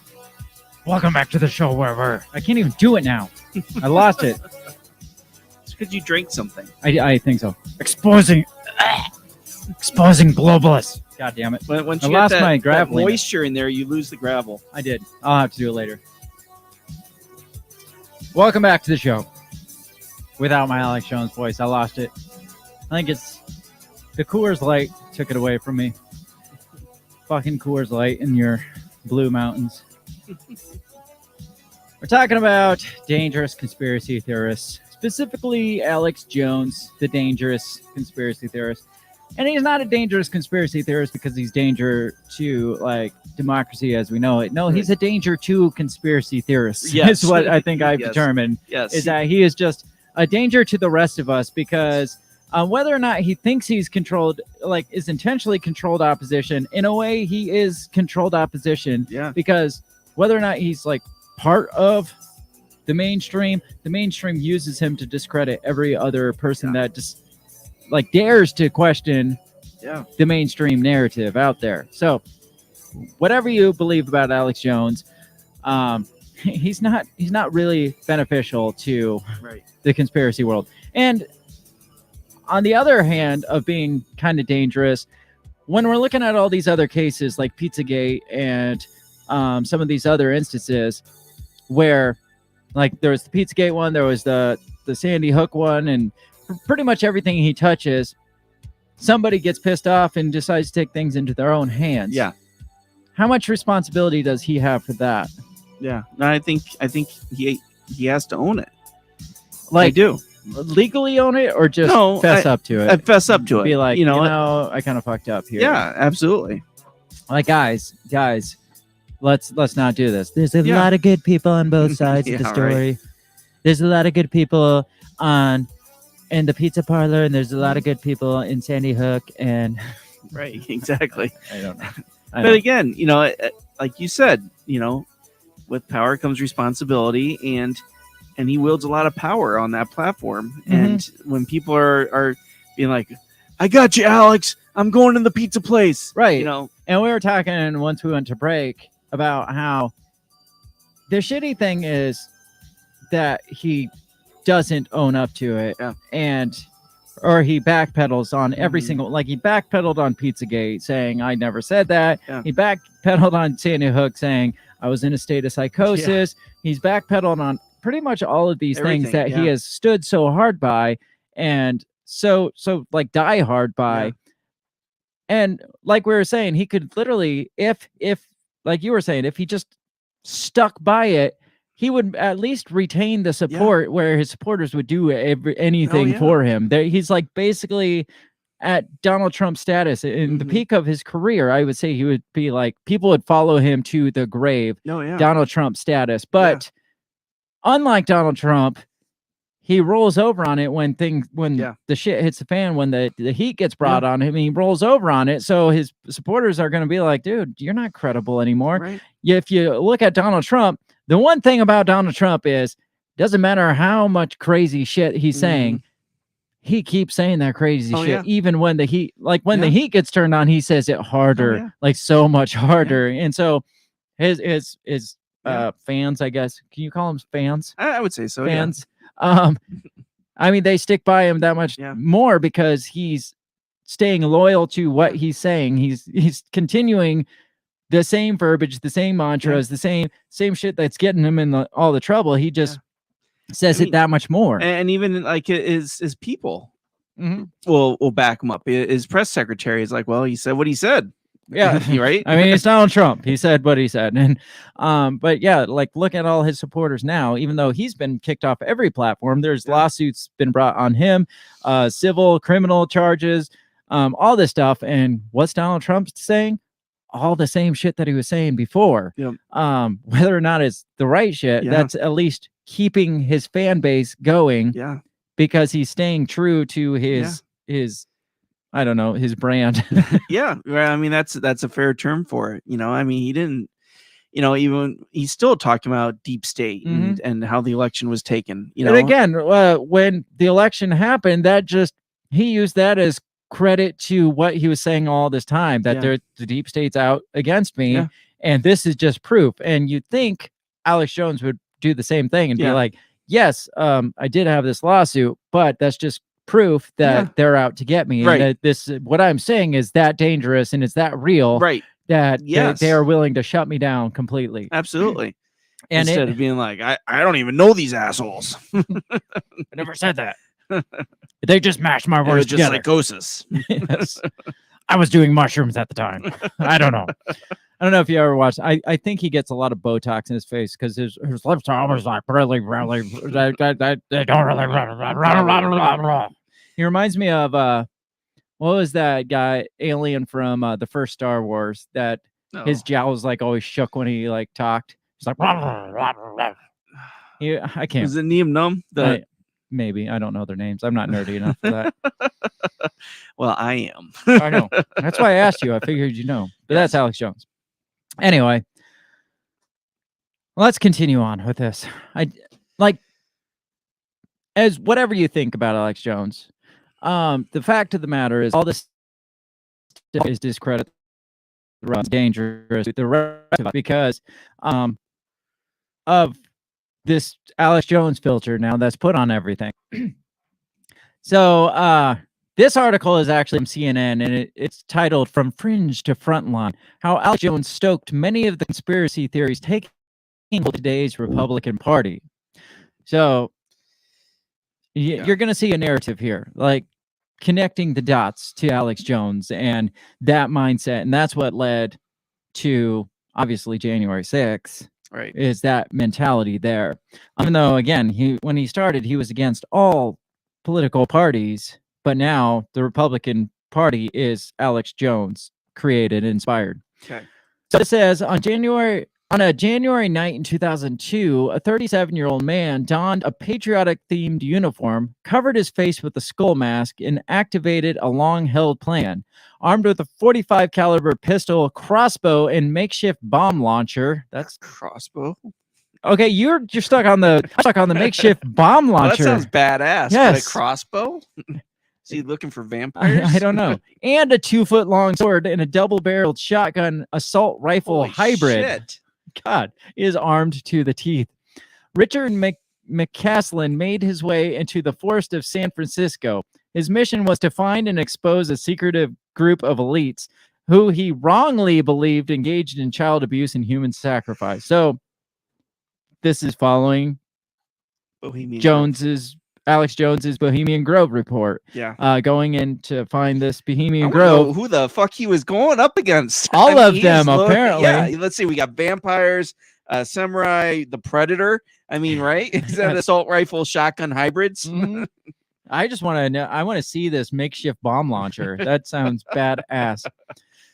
Then it goes on to say, on a January afternoon, nearly 20 years later, another man made his way from California to D.C. on a quest to vanquish elites who he wrongly believed had stolen the presidential election from Donald Trump. I'm not sure how you can even compare, as bad as you think January 6th was, how you could even compare that to this guy with his 45, his crossbow, his bomb launcher, his sword, and his double-barreled shotgun assault rifle hybrid.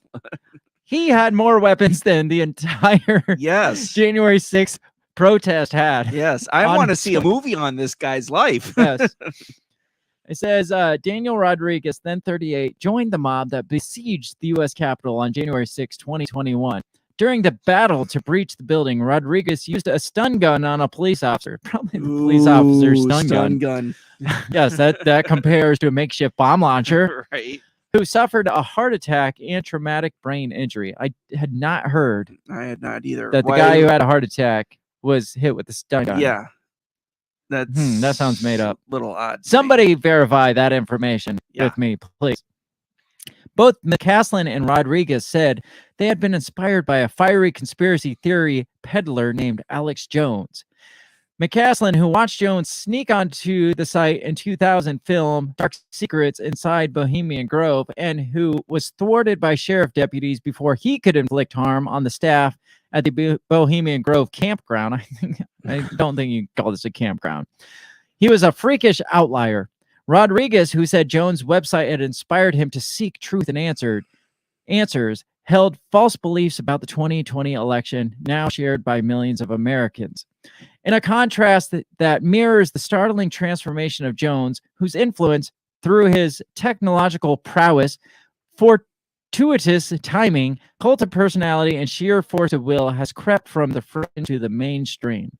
A self-made entrepreneur, Jones is the creator and host of InfoWars, a far-right conspiracy-mongering website that features articles and daily videos of his commentary. With the verbal fluidity of a great talk show host and the excitable charisma of a televangelist, the hard-charging, gravelly-voiced Jones has perfected the WWE-ification of the news. Wow, there you go. You called it. That's what I said. One of these articles had it. That wasn't me. That was them. I read it somewhere. Oh, got it. Okay. But they actually coined the term WWE-ification. It looks professional, but it is far from real. Does WWE actually look professional? I mean, somebody please let me know. Do people still believe that shit? No. Do they? No. My grandpa I mean, does. since the invent of HD television, they can't possibly still believe it. No. It says in the object of an actual news show, if the object of an actual news show is to inform viewers in a compelling way, the object of InfoWars is to whip up the ever-dormant flames of populist fear and resentment in service of going viral.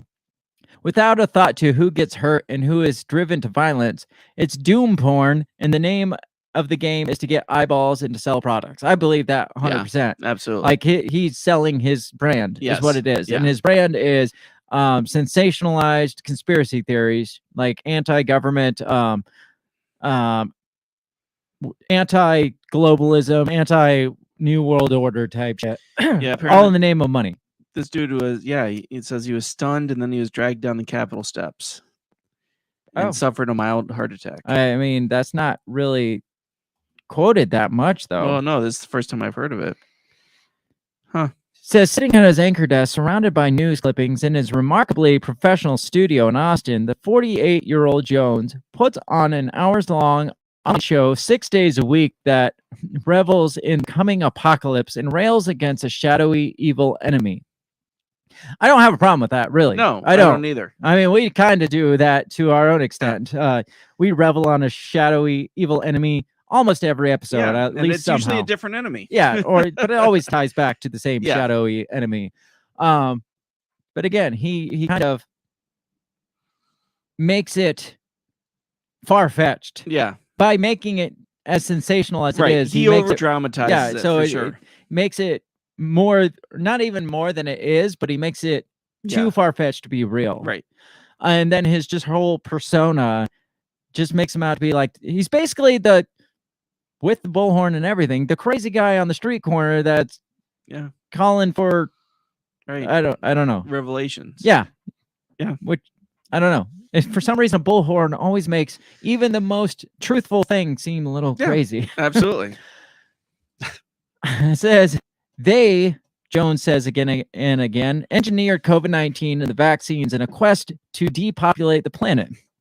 God, again, Yeah, he's on the track. he's on track, but he's like derailing the Yeah. track as he exactly. he drives across he's the track. tearing He's the tearing track the track apart up as they behind go. him, so that Thanks, Alex. So you see how obviously there are times too how dangerous this can get if we let these conspiracy theories run wild. Yeah. Because it says in the past, Jones's manic amplifications.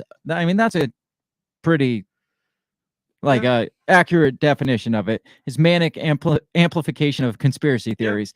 It says we're the stuff of dorm room hot parties. His tried and true shtick has been to declare strongly imply that high-profile tragedies from 9/11 to Boston Marathon bombings to Sandy Hook massacre to the latest horrific mass shootings in Buffalo and Uvalde were nefarious government plots aimed at tightening control over Americans.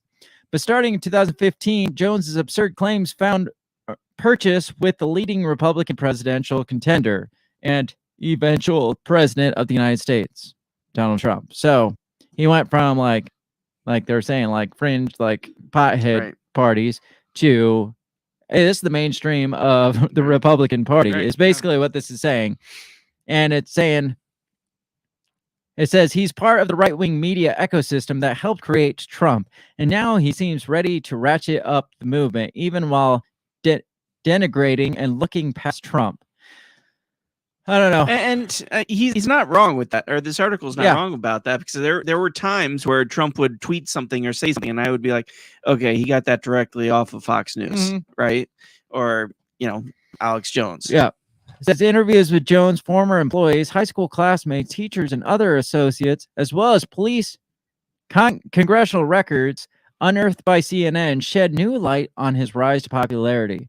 The contrast between his on-camera and off-camera self, his fixation of profiteering, the way he views his fans, and elevated political clout. I'm guessing it doesn't go into it, but I'm guessing like he probably thinks we're all a bunch of idiots. First of all, he's a classic narcissist, in my opinion. Yeah. That I mean, whether I honestly don't think he believes any of these things. I think he jumps onto the latest conspiracy theory and profits off it. Yeah, it's his niche. Yeah. Right? He plays devil's advocate, and then he gets people all riled up and everything, and then if he's called on it, he backs down and be like, well, I didn't mean that. Yeah. I didn't say that. I mean, that's all it is. And profiting off of it, it's one thing to have a show and talk about it and make profit off it, but it seems like his ultimate goal is to find the craziest thing to talk about and blow this up, and then, like you said, profit off of it. So I don't know. Like, is this dangerous in your opinion, though? Oh, hell yeah, it is. Like we talked about, he's the poster child of conspiracy theorists. I mean, he's right up there with January 6th, with QAnon, with anti-vaxxers, and then you have Alex Jones, and all the rest of conspiracy theories get lumped into one of those four, if not all of them combined together, even though he claims to not believe in QAnon. He's saying all the same damn things. Right. It's just like, but do you think he's dangerous to society, though?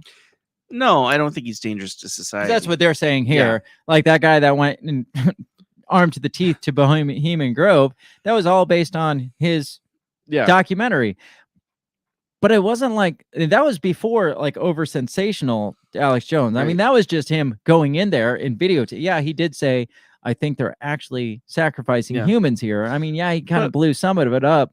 But you can say, I mean, anything that has like a public spotlight, you can say is influencing people, right? For good or for bad. You know, back in the 80s, it was Dungeons and Dragons, right?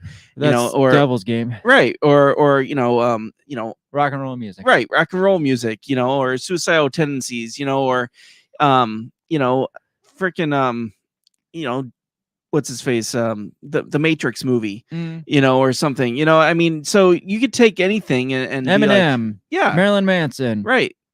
Oh, it influenced me to go do whatever, you know. I mean, anybody can say that. But is Alex Jones? Again, I've only watched like 2 episodes. Is he like straight up calling for, hey, we got to go do something about this? I mean, he might be. I mean, when he's like you said, he was like, well, I'm going to go maybe take this next week and go look around and see what I can find out. You know? I think he's smart enough to not say it. Exactly. Say it directly. without saying it. Yeah. So then should he be responsible legally for even that? I don't think so. I mean, people still make their own fucking decisions. Well, and that's it. At the end of the day, you could blame it again, anything on anybody. So, and unless he's verbally and actually coming out and be like, "Hey guys, I want you to start raiding pizza places," you know, and let's go save these kids, right? I mean, I don't think you can. It's all circumstantial at that point. Yeah. Right. The only thing that screwed him on this lawsuit is, again, he was getting in people's faces, right? And he pissed off the judge with all his you know, courtroom shenanigans. Now you can, don't quote me, I'm not a law expert on this. You can make claims against political figures. Yes. Any public figure. Any public figure. Yeah. You can make claims without being held liably responsible. But when it comes to like a private citizen, like supposedly these parents were, that's when, like, I could come out and say Hillary Clinton eats freaking babies for breakfast. And I mean, this is just she's subjected herself to public scrutiny, whether it's correct, whether it's truthful, whether it's lies. I mean, look, if you want to sue for libel or for what's the other one? Slander, then the entire political campaigning would be under legal scrutiny, because that's all they do is sling shit at each other back and forth. But they can't hold each other responsible for that because they're a public figure.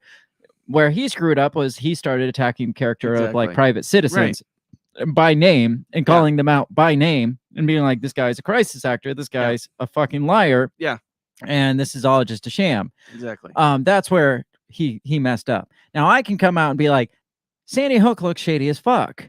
I think that there's some shenanigans going here. I'm not going to get into it, but I can say that without calling out these people, and I'm not going to get sued for it, hopefully, because free speech. Right. And you're not calling them out by private citizens by name. Yeah, I'm not saying that guy's a shady individual. Yeah. Or that guy's a fucking liar. Nothing like that.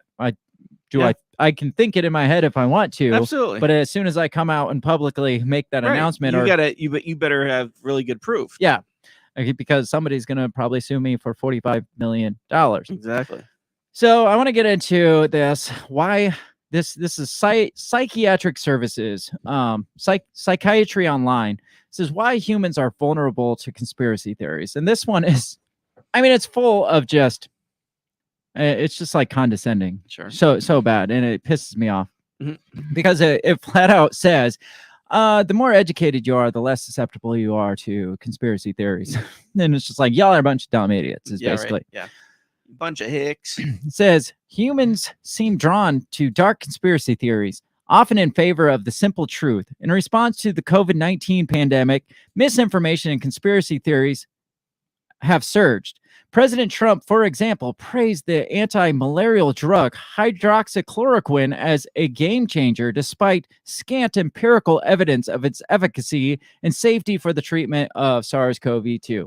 Which is this is already bullshit. This is already fucking going down bullshit. Yeah. Because most of us were like, shouldn't we at least try hydroxychloroquine? And it was all of them that were like, no, that's they were making all the big claims against it, and shutting it down. And they even had made it so doctors couldn't prescribe something that was normally prescribed. Yes. And so to throw this out there immediately, that's what I was saying. As soon as you start talking conspiracy theories right now, it's COVID deniers and election deniers. Says others in the administration have promoted the unsubstantiated theory that SARS-CoV-2 originated in the Chinese lab, despite scientific consensus that the virus likely originated in animal sources. Okay, but then they came out and said that yes, maybe it most likely is. This might be the case. So yes, this article is like way off base. This is very biased in my opinion, but he's more educated, so he knows. Course. In early May, conspiracists made the claim, which has gone viral, that Bill Gates, the head of a philanthropic organization, and Anthony Fauci, the director of the NIAID, have secretly plotted to use the pandemic to profit seize political power. There is evidence towards that. Some conspiracy theories, such as the belief that the Earth is flat or the moon landing was faked by the government, are laughable and harmless. Others, such as the notion that vaccines are part of a scheme to cause mass harm and are quite dangerous and may lead to an outbreak of disease. The belief among 1/3 of Americans that climate change is a hoax perpetuated by the scientific community endangers the very planet. I guess I endanger the very planet. Yes. As psychiatrists, we need to be alert to the fact that many of our patients are vulnerable to medical misinformation and conspiracy theories about critical, important medical issues, from vaccines to the etiology of diseases such as COVID to the availability of medications. Let's see. It says, for example, one study reported that in a nationally representative sample of the U.S. population, 37% of respondents agree that the FDA is deliberately preventing the public from getting natural cures for cancer and other diseases because of pressure from drug companies. That makes sense.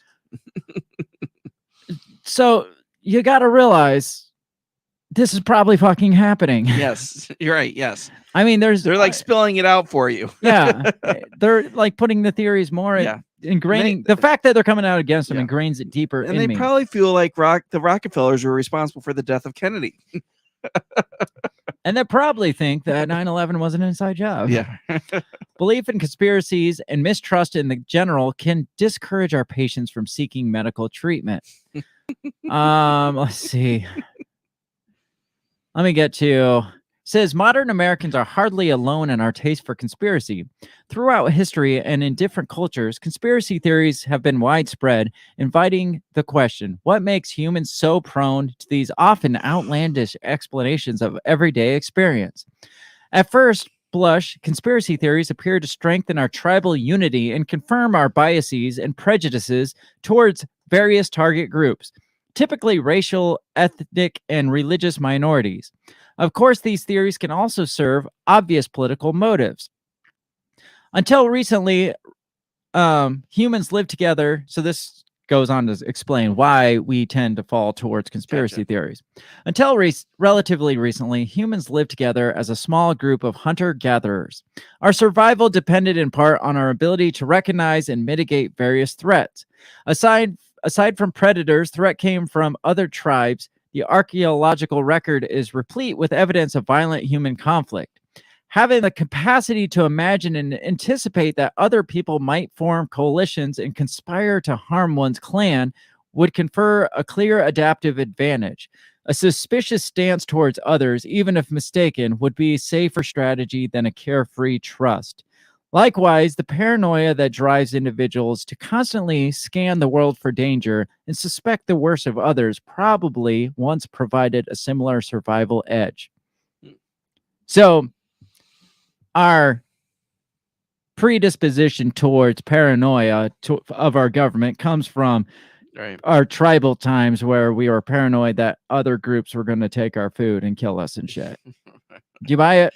No, I don't think so at all. No? No. Says just as paranoid individuals sometimes have real enemies, some conspiracy theories turn out to be true. Listen to the examples of the ones that turn out to be true. For example, the Watergate Hotel was in fact bugged by Republican operatives.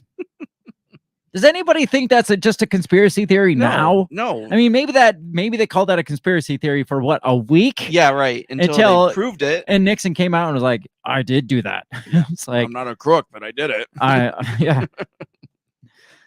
The other one. There is also convincing evidence that the Russian government did interfere in the 2016 presidential election. Oh my gosh, are you serious? So those ones are true, but for the majority of them, not so much. Even there's no proof whatsoever that the Russians were involved in the 2016. But it is not so easy to know whether a conspiracy theory is fact or fiction, and for a good evolutionary reason. We have evolved to quickly detect patterns and understand how events in our world might be casually related to each other. Our tendency to discern patterns and make sense of the world also makes us prone to cognitive errors, such as seeing connections between events when none exist. What about seeing connections that are so blatantly, clearly exist, in your face exist, and they're like, no, that is, I don't know what you're talking not real. about. That's not kind of like the lab leak theory. It's like, well, first, no, they weren't doing gain of function research. And then it was like, well, no, the U.S. wasn't supporting their. Yes, they were, but we weren't supporting it. Yeah. Then it came to, well, we had this like side company that we were supporting, and they happened to be supporting gain of function research. And then it came down to, well, Dr. Fauci did kind of know that. Right. But these are all just coincidental connections there's really nothing there. Yeah, our brains just make these connections without them ever existing. Yeah. It's like, yes, there are some crazy conspiracy theorists that just by hook, line, and sinker every conspiracy out there. But then there's people like us that I wouldn't even like. Most of the shit's not even conspiracy anymore. No, it's just like they come out and spell it out for you, and they're like, I don't know what you're talking about. Yeah, it's like blatantly in your face. And this psychiatric services companies, like websites, like, oh, people are just, their brains are just prone to make connections, even if connections aren't even there. It's like how much did the government pay you to write this? Right. Yeah, exactly. In fact, people who tend to see meaningful design in random events or stimuli are much more likely to endorse conspiracy theories than those with less of this tendency. A bias, it turns out. We can be educated to resist. One study, for example, asked participants how likely they were to believe a common conspiracy theory, such as the U.S. government having advanced knowledge of 9/11 attacks.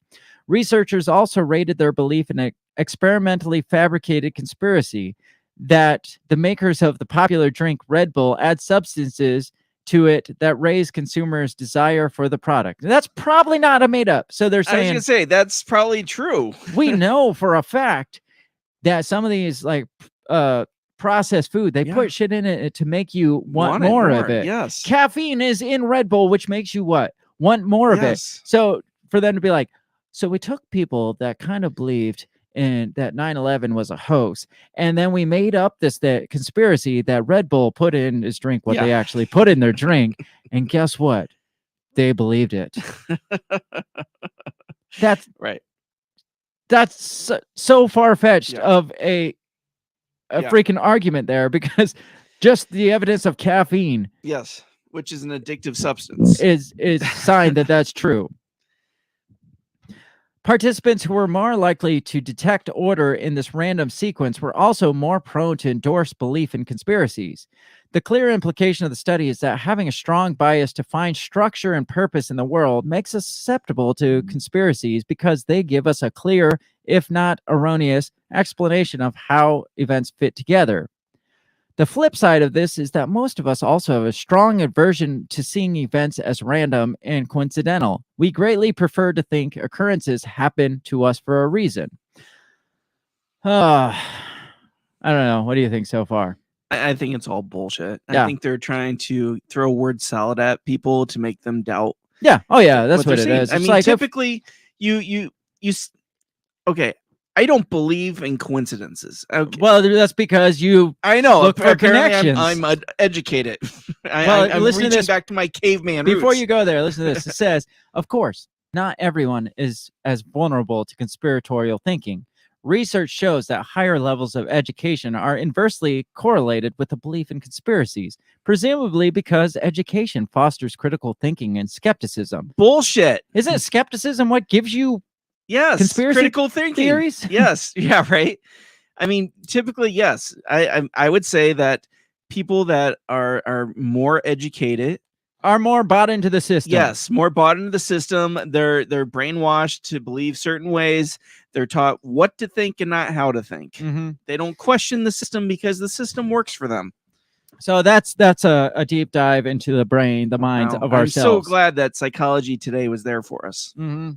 I'm just glad that was free too. That was like a free lay down on the couch. Like we didn't have to pay for that. That's amazing. So if you buy into conspiracy theories, there you go. It's because your brain erroneously sees connections and is paranoid and tries to find the order and everything when there's in reality there's just not any order. Yeah, right. That makes sense. Apparently they never watch The Usual Suspects. No, I find really interesting is the connection between libertarians and conspiracy theorists. It's like a lot of libertarians I know believe a lot of the conspiracy theories I believe in. Yeah.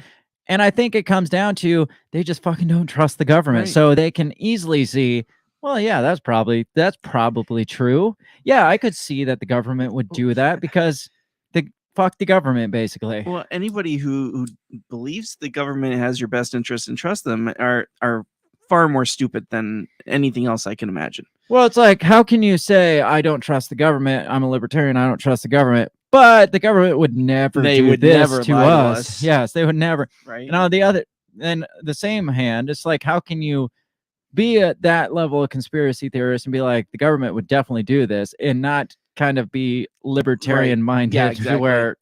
or at least anarchy minded. Right. It'd be like I don't trust the government whatsoever, but rah, rah, rah, go red. So you see where not only psychology is thrown out that this is kind of stupid and it's all your dumb brain, but also like the government coming out, not even the government, but the UN came out this week and said conspiracy theorists are dangerous. Okay. UN came out this week and warns of worrying and dangerous conspiracy theories. I'm not even going to dig into this because we're going to run out of time. But it says the UN would like everyone to be on the lookout for worrying and dangerous conspiracy theories, especially those that might lead people to the conclusion that COVID-19 escaped from a lab in Wuhan. They really are hammering that one home. They really What are. is going to come out in the next few weeks? Because everyone's like, this crazy conspiracy theory that like something's going to come out soon. That's just like, guess what, guys? This actually, there's proof that this came from a lab, and they're trying to get ahead of it and be like, with monkeypox. you think monkeypox was They're released? going to be like, you know what? They're like, no, COVID was not released from the Chinese lab. Monkeypox did somehow get out. Definitely was released from the Wuhan lab. That does not surprise me at all.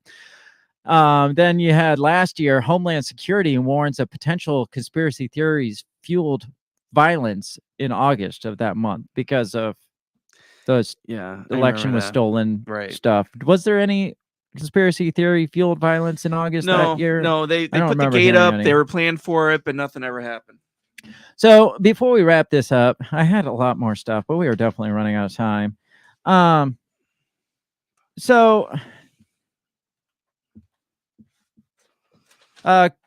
Conspiracy theories, once you get into them, it takes you down a rabbit hole. Yes. And skepticism is kind of dangerous to the mainstream. And so once you enter that realm, once you realize one thing is true, like I said, then you start, well, like if the government could X, Y, or Z, if the government could attack its own citizens and burn children, then how can we say that they wouldn't possibly blow up their own? Or like something more recent in history. Look at who was the Michigan governor that the FBI plot to kidnap her? Right. It's like, this started as a conspiracy theory. It was like these far-right extremists were going to kidnap the governor because of her COVID protocols. And then it turned out it was far-right militia type people, but this was kind of organized by FBI people, and their hotels were paid for, and their meals were paid for, and everything was put on by these FBI people. And so if the FBI hadn't been there, this plot would have never made it as far as it did. Yes. And I mean, that's just public knowledge at this point. Yeah, exactly. But if you look at that and realize... Gretchen Whitmer. There you go. I was going to say Whitmer, but then Right, okay. I thought maybe I was wrong. If you look at that and realize that the FBI is capable of orchestrating a plot for right-wing extremists to kidnap a governor, then the FBI would probably be capable of helping orchestrate maybe like the Oklahoma City bombing or something like that. Maybe luring somebody into committing that level of violence, something like that. Or I don't know. Just basically, if A, then B. Right. If they're capable of this, then they are capable of this. Yes, they call it a slippery slope. There's one that talked about the dangers of believing in flat Earth. As CNN, it says, flat Earth conspiracy is spreading around the globe. Does it have a darker core? Basically, it's not, I mean, the whole article is basically about flat earthers and how they think it's stupid and blah, blah, blah. But basically, it's just like, if you have that level of distrust in the government that they could be capable of that, then clearly you it's a slippery slope that could lead you down this dark path of mistrust in the government. And my thought is, it doesn't take flat Earth to put you on that path. It takes like the Governor Whitmer's FBI kidnapping plot to set you down, like things that are so blatantly true. Yeah. And once you open your eyes to be like, well, that shit happened. It's just like we're headed down that path. But our whole country is devised around the fact that you shouldn't trust your government, right? Yeah. I mean, they warn you from the beginning. It's like, if you're going to sacrifice freedom for security, you don't deserve either, right? Because they know that governments are shitty. And so they warn people not to trust, to be skeptical, right? And that's what the whole country is created to as checks and balances, so that nobody can take off with it. And so people questioning the system, I mean, they're just doing what they're supposed to be doing. On the flip side of it, like I mentioned in the first half, how much does political polarity drive conspiracy theories? Like the polarization of political parties. You see all the time. Yes. Like, I mean, look at the QAnon. That was politically motivated. That was all political one side. You look on the other side, and they're talking about like the January, or the one that was obviously proven true, the Russia stealing the 2016 election. I mean, I take less stock in a conspiracy theory that applies to one political side or the other, because obviously that's politically motivated. Right. So when you come to me and say all the Democrats are baby eating pedophiles, I'm not going to believe that so much, because to me, I'm just like, oh, they're all just a bunch of baby eating pedophiles, most likely.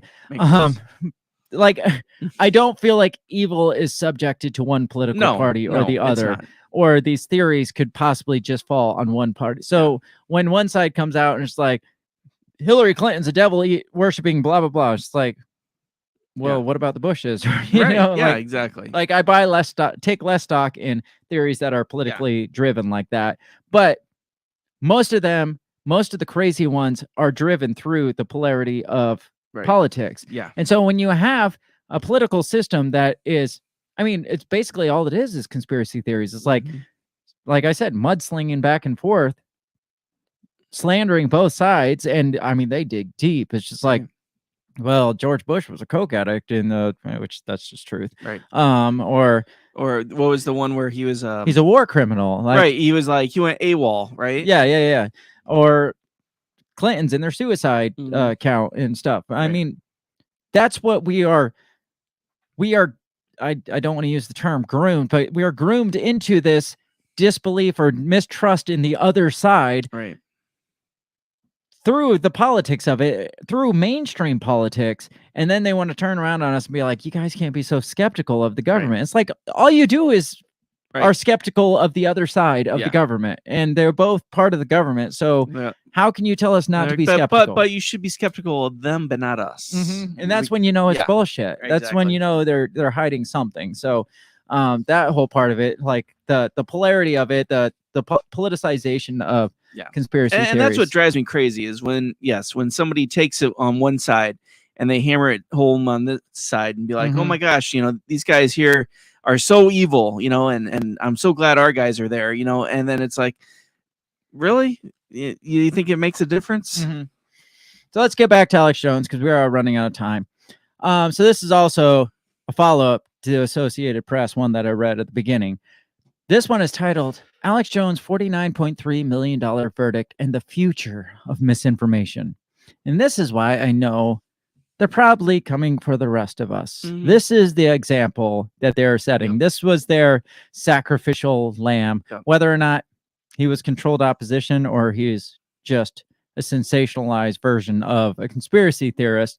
When you read posts like this, it's like the future of misinformation, and basically sounds like, hey, we're going to start cracking down on this shit. Right. Get ready. It's coming for you.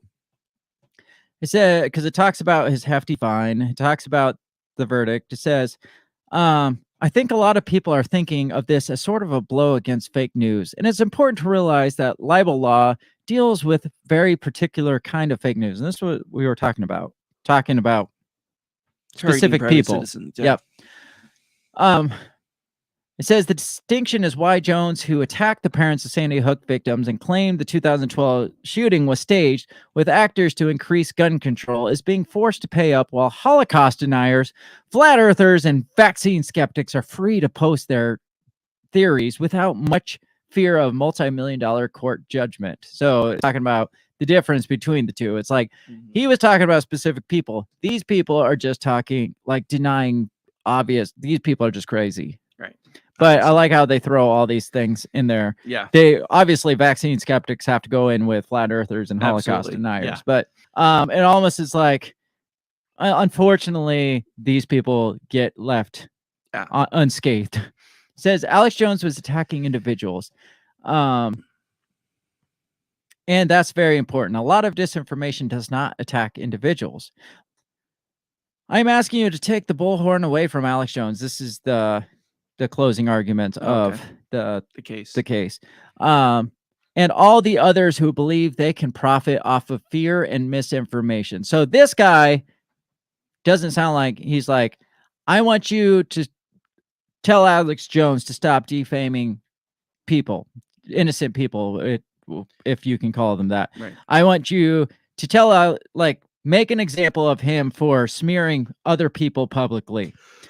This person is saying, I'm asking you to take the bullhorn away from people who believe they can profit off of fear and misinformation. So conspiracy theorists. Right. I mean, yeah, he's talking about profiting off it. And I think it's bullshit to do it specifically for profit, but he's coming after the rest of it. It says the gold rush of fear and misinformation must end, and it must end today. So what do you think? Yeah, I mean, it just seems like they're posturing themselves ready to go after anybody, and it makes you, like you said, wonder, okay, what's coming down the pipe, right? I mean, we've already had COVID, we had the vaccines, right? I mean, now we're in monkeypox, right? I mean, we had the election, we have January 6th, so they go after Alex Jones, and now it's like, okay, they're saying, okay, we need to be ready to go after anybody who's going to be, harm society with their spreading of the conspiracy theories. It's like, okay, so what conspiracy theories come in that you are wanting to go after people with, right? Yeah, because that guy, when they talk about, he said, you've already sent a message for the first time to a talk show host, to all talk show hosts, that their standard of care has to change. So it's basically like, you need to shut them all down. You need to shut them all up. So what do you think the fallout of this becomes for us? What do you think? Do you feel like we have something to worry about with this? I don't think so. Again, we don't focus on an individual, and we're small potatoes, but I don't think that anybody is going to. I think the fallout of this is there going to be a lot more critical of people that speak out against the narratives. And I think that I think they are going to make this a almost on par of like domestic terrorism. Yeah, they will. Absolutely. Well, like I said, there was that article from CNN where Homeland Security is warning of potential conspiracy theories. Right. Yeah. I mean, they're going to lump that in with domestic terrorists. They're going to lump it in with QAnon followers and Trump supporters are already there.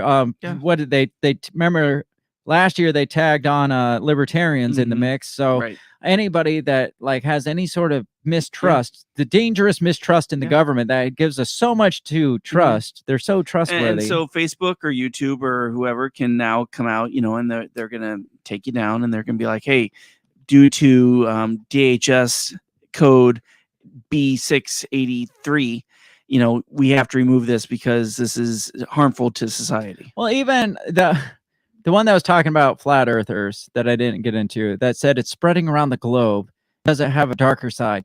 It said pretty much that YouTube already kind of puts a disclaimer on it on flat earth stuff, basically saying like, you're kind of getting close to the line with this one, guys. It's just like, if it's that laughable as they're saying, then what are you fucking hurting? If a bunch of people, and apparently this article says 1 in 6 people believe the earth is flat in the United States. I don't know that I believe that. Yeah. But it's just like, if it's that laughable, then what's the warning about? Well, exactly. It's like, okay. And the fact that you put a warning on it just puts more credit on conspiracy theorists and be like, look, they're getting worried about this. I mean, it's like back to Donald Trump. It's like, once you give credit to that by saying this is questionable, guys, people are like, well, they're running scared now. Obviously, we're close to the mark. It's like, okay, people that think pro wrestling's real, they could be dangerous. People that think the Dallas Cowboys can win a Super Bowl, they're dangerous. They shouldn't be able to, people that, talk about Hanukkah Harry delivering presents, to all the little kids. Yes. I mean, that's a real danger, and we can't allow that anymore. I mean, it's like, where do you stop at that point? Yeah, this says earlier this year, YouTube started bearing those videos, flat earth videos, started bearing those videos and reducing recommendations of borderline content. Anything on social media is always going to be helpful if it goes viral, though. It says, well, flat earth has gone viral. It's like YouTube's like, this is borderline dangerous content. It's like, based on what? Right. Like, if it's that laughable, based on what is it dangerous content?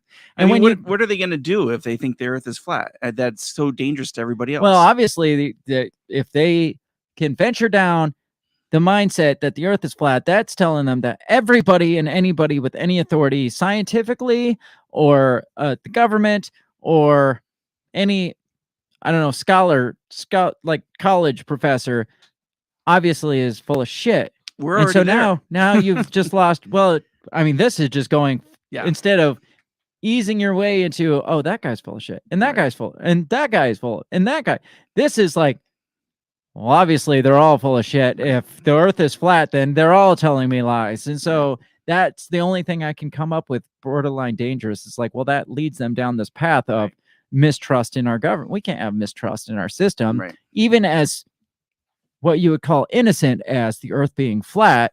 We can't have them mistrusting us, because that leads us down this road that, oh, maybe the election was fraud, or maybe 9/11 was staged, because we believe if we're susceptible enough to believe the earth is flat, who knows what we'll believe. Well, I guarantee you, after the whole COVID mess, that there's a lot more people that are less trusting of the government than there were 5 years ago. Oh, I'd say there's a lot more conspiracy theorists, quote unquote, out there. I want to end on this note, because we're definitely out of time. This is 10 conspiracy theories that actually turned out to be true. Because, I mean, because our minds are just looking for connections and connecting the dots, and we're just paranoid. Obviously, there's no reason to be skeptical after hearing some of these. Number 1 is Project Sunshine. That sounds scary. It was by far one of the darkest conspiracies ever conceived, and the most horrifying to be proven real. The project was commissioned by the U.S. Atomic Energy Committee and the U.S. Air Force. Designed to investigate the effects of nuclear radiation on humans and the environment, Project Sunshine saw the U.S. government harvest and use, often without permission of parents, the body parts of dead children and babies. Young children typically have higher amounts of strontium in their bones, meaning that their tissue are more susceptible to radiation damage, thus made better test subjects for the project. So they took dead baby parts and tested the nuclear fallout on it. Is pretty much. That doesn't surprise me. No, but that's gross and disgusting. MK Ultra. We all know that's true now because it's been declassified. It's one of the better known conspiracies. The general premise, now proven to be true, was that the U.S. government was testing psychedelics and hallucinogenic drugs on unsuspecting American citizens and military personnel in order to investigate the viability of behavior modification programs. Essentially, the U.S. government was testing mind control techniques on its own populace and left many of its participants with trauma and even brain damage. So they're like pumping them up with LSD without telling them and trying to control their brains. U.S. government's alcohol poisoning. So during Prohibition, they started poisoning, like putting antifreeze and again, harming their own citizens. Yeah. Well, they were putting it in industrial alcohol, and they were putting poison in it to attempt to curb them drinking industrial alcohol. And, killed, it says 10,000 deaths during this period as a result of the poisoning. U.S. government spying. What? Do we even call this a conspiracy theory anymore? No. It says in 2016, the government agencies sent approximately 50,000 requests for user data to Facebook, 28,000 to Google, and about 9,000 to Apple. So they were trying to buy our data from these companies. The Gulf of Tonkin, which we've talked about this, basically it was nothing happened. Right. And we went to Vietnam over nothing, over ghost ships on their radar. The lady who ran the first lady who ran the country. So that's Wilson's wife. Right? Yeah. Wilson suffered a stroke and she basically ran the country Which after that. Explains the UN. Yeah. Yeah, probably. The government's weather manipulation. Oh, Draco. I'm calling it. In 93, the Defense Advanced Research Projects Agency, or DARPA, the U.S. military, and the University of Alaska created the High-Frequency Active Auroral Research Program, also known as HARP. Since then, numerous conspiracy theories have sprung up surrounding the mysterious project, everything from satellites that cause earthquakes to huge transmitters that cause tornadoes and tsunamis, or derechos. However, what most people don't know is there actually was documented weather manipulation project during the Vietnam War. Says Operation Popeye was a 5-year program in which the government used age-old technique of cloud seeding to increase precipitation during the rainy season in Vietnam.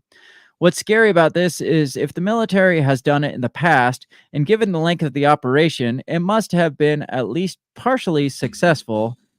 What's to stop them from doing it again? They're doing it. They're doing it now. Yes. You know they're doing it. They are doing it. Did you hear about the Canadian fruit machine? It sounds like I should know this. It's a gaydar. Canada had a gaydar to sense if people are gay. Interesting. It says the program was part of a long-term effort to remove homosexuals from positions of civil service. In the late 60s, funding was cut off, but not before the Royal Canadian Mounted Police had collected files on over 9,000 suspected homosexuals. Sure, the Mounties enjoy that. Here's one about the Dalai Lama. Oh, I heard this one. Basically, CIA funded approximately 2,100 Tibetan guerrillas with $500,000 annually and gave the Dalai Lama himself an annual salary of $180,000. Was that to fight communist China, basically? Yeah. Fun. And the Dalai Lama went in on this? I thought it was like peace, love, and... Apparently not against communists. The last one is Operation Mockingbird, which is the CIA infiltrating the media and corporations and things, everything. We're there now. Says Mockingbird was a 50s program in which the CIA recruited, propped up various media organizations to influence public opinion. I don't need to read any further than that. How can you say like you don't believe CNN is bullshit media, political propaganda, or Fox News is political propaganda when the CIA had a program designed to prop up media organizations for propaganda? Yeah. You think they stopped doing that? You think No. they're just like, that was a bad idea, I guys. think they're like, this works so good. Let's keep going. Let's double it. Yeah, let's get all of the media let's get organizations. one on each side. Yeah, let's get them all, every single one of them, and Can we let's get get the Sesame fringe guy. Street? Let's get Alex Jones too. Yeah.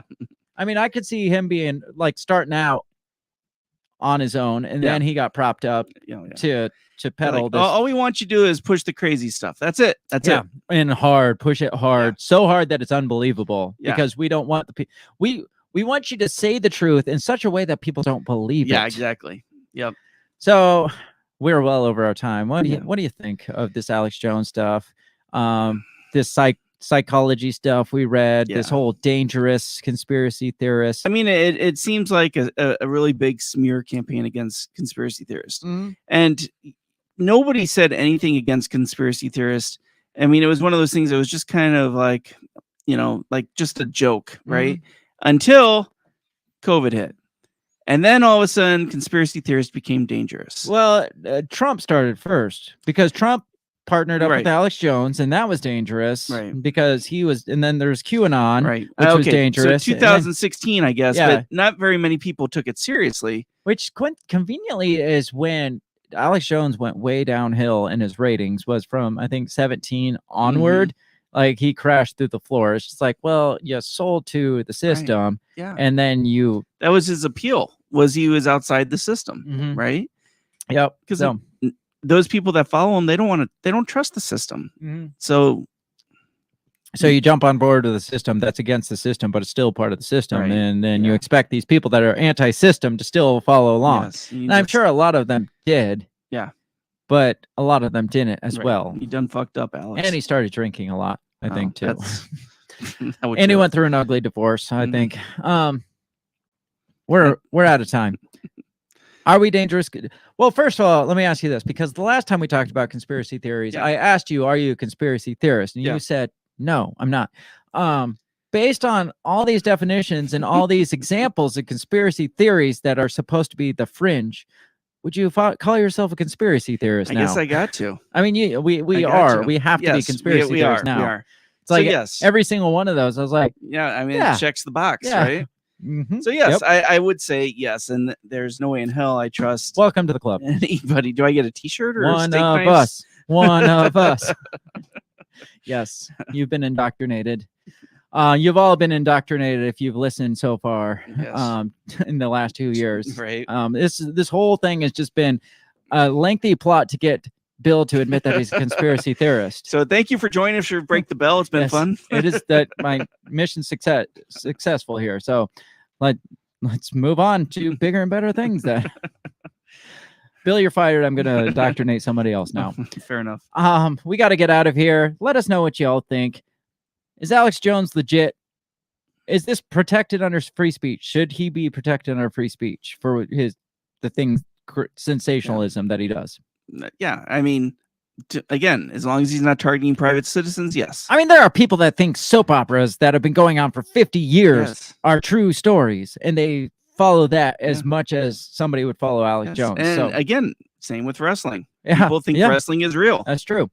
So, I mean, there's people that think pro sports are real, and that's all right. That's all fabricated. And I heard the Cardinals swept the Yankees, and that just seems impossible to me. They did because, they're awesome. Even though I love the Cardinals, I still think pro sports are rigged, even to this day.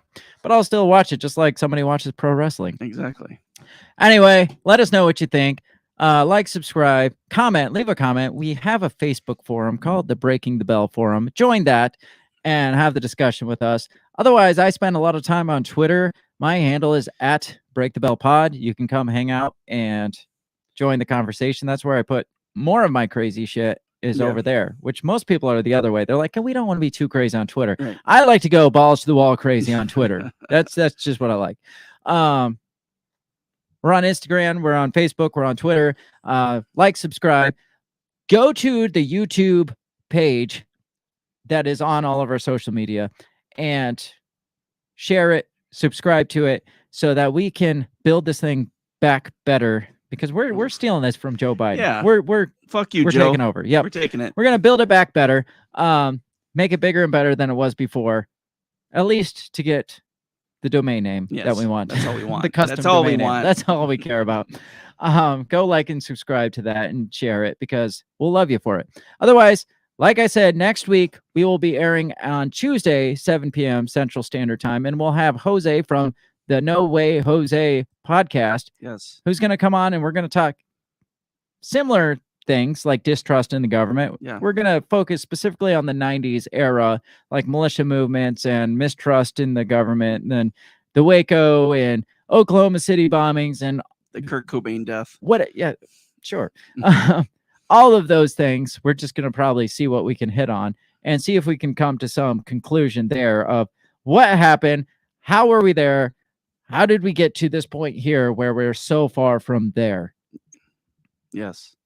And that's what's going to happen. Yes. 7 p.m. next Tuesday night. Otherwise, look for us for the weekend wrap-up. Yes, weekend wrap-up. I forgot that because we haven't done it. We're back. We're back for the weekend wrap-up. It'll be sometime this weekend, and it will be where we wrap up the week, as the name suggests. Have a great rest of your week. We will talk to you next time. Peace. Goodbye. The Break the Bell podcast is brought to you by you. So pat yourself on the back, because without you, we would be talking to ourselves.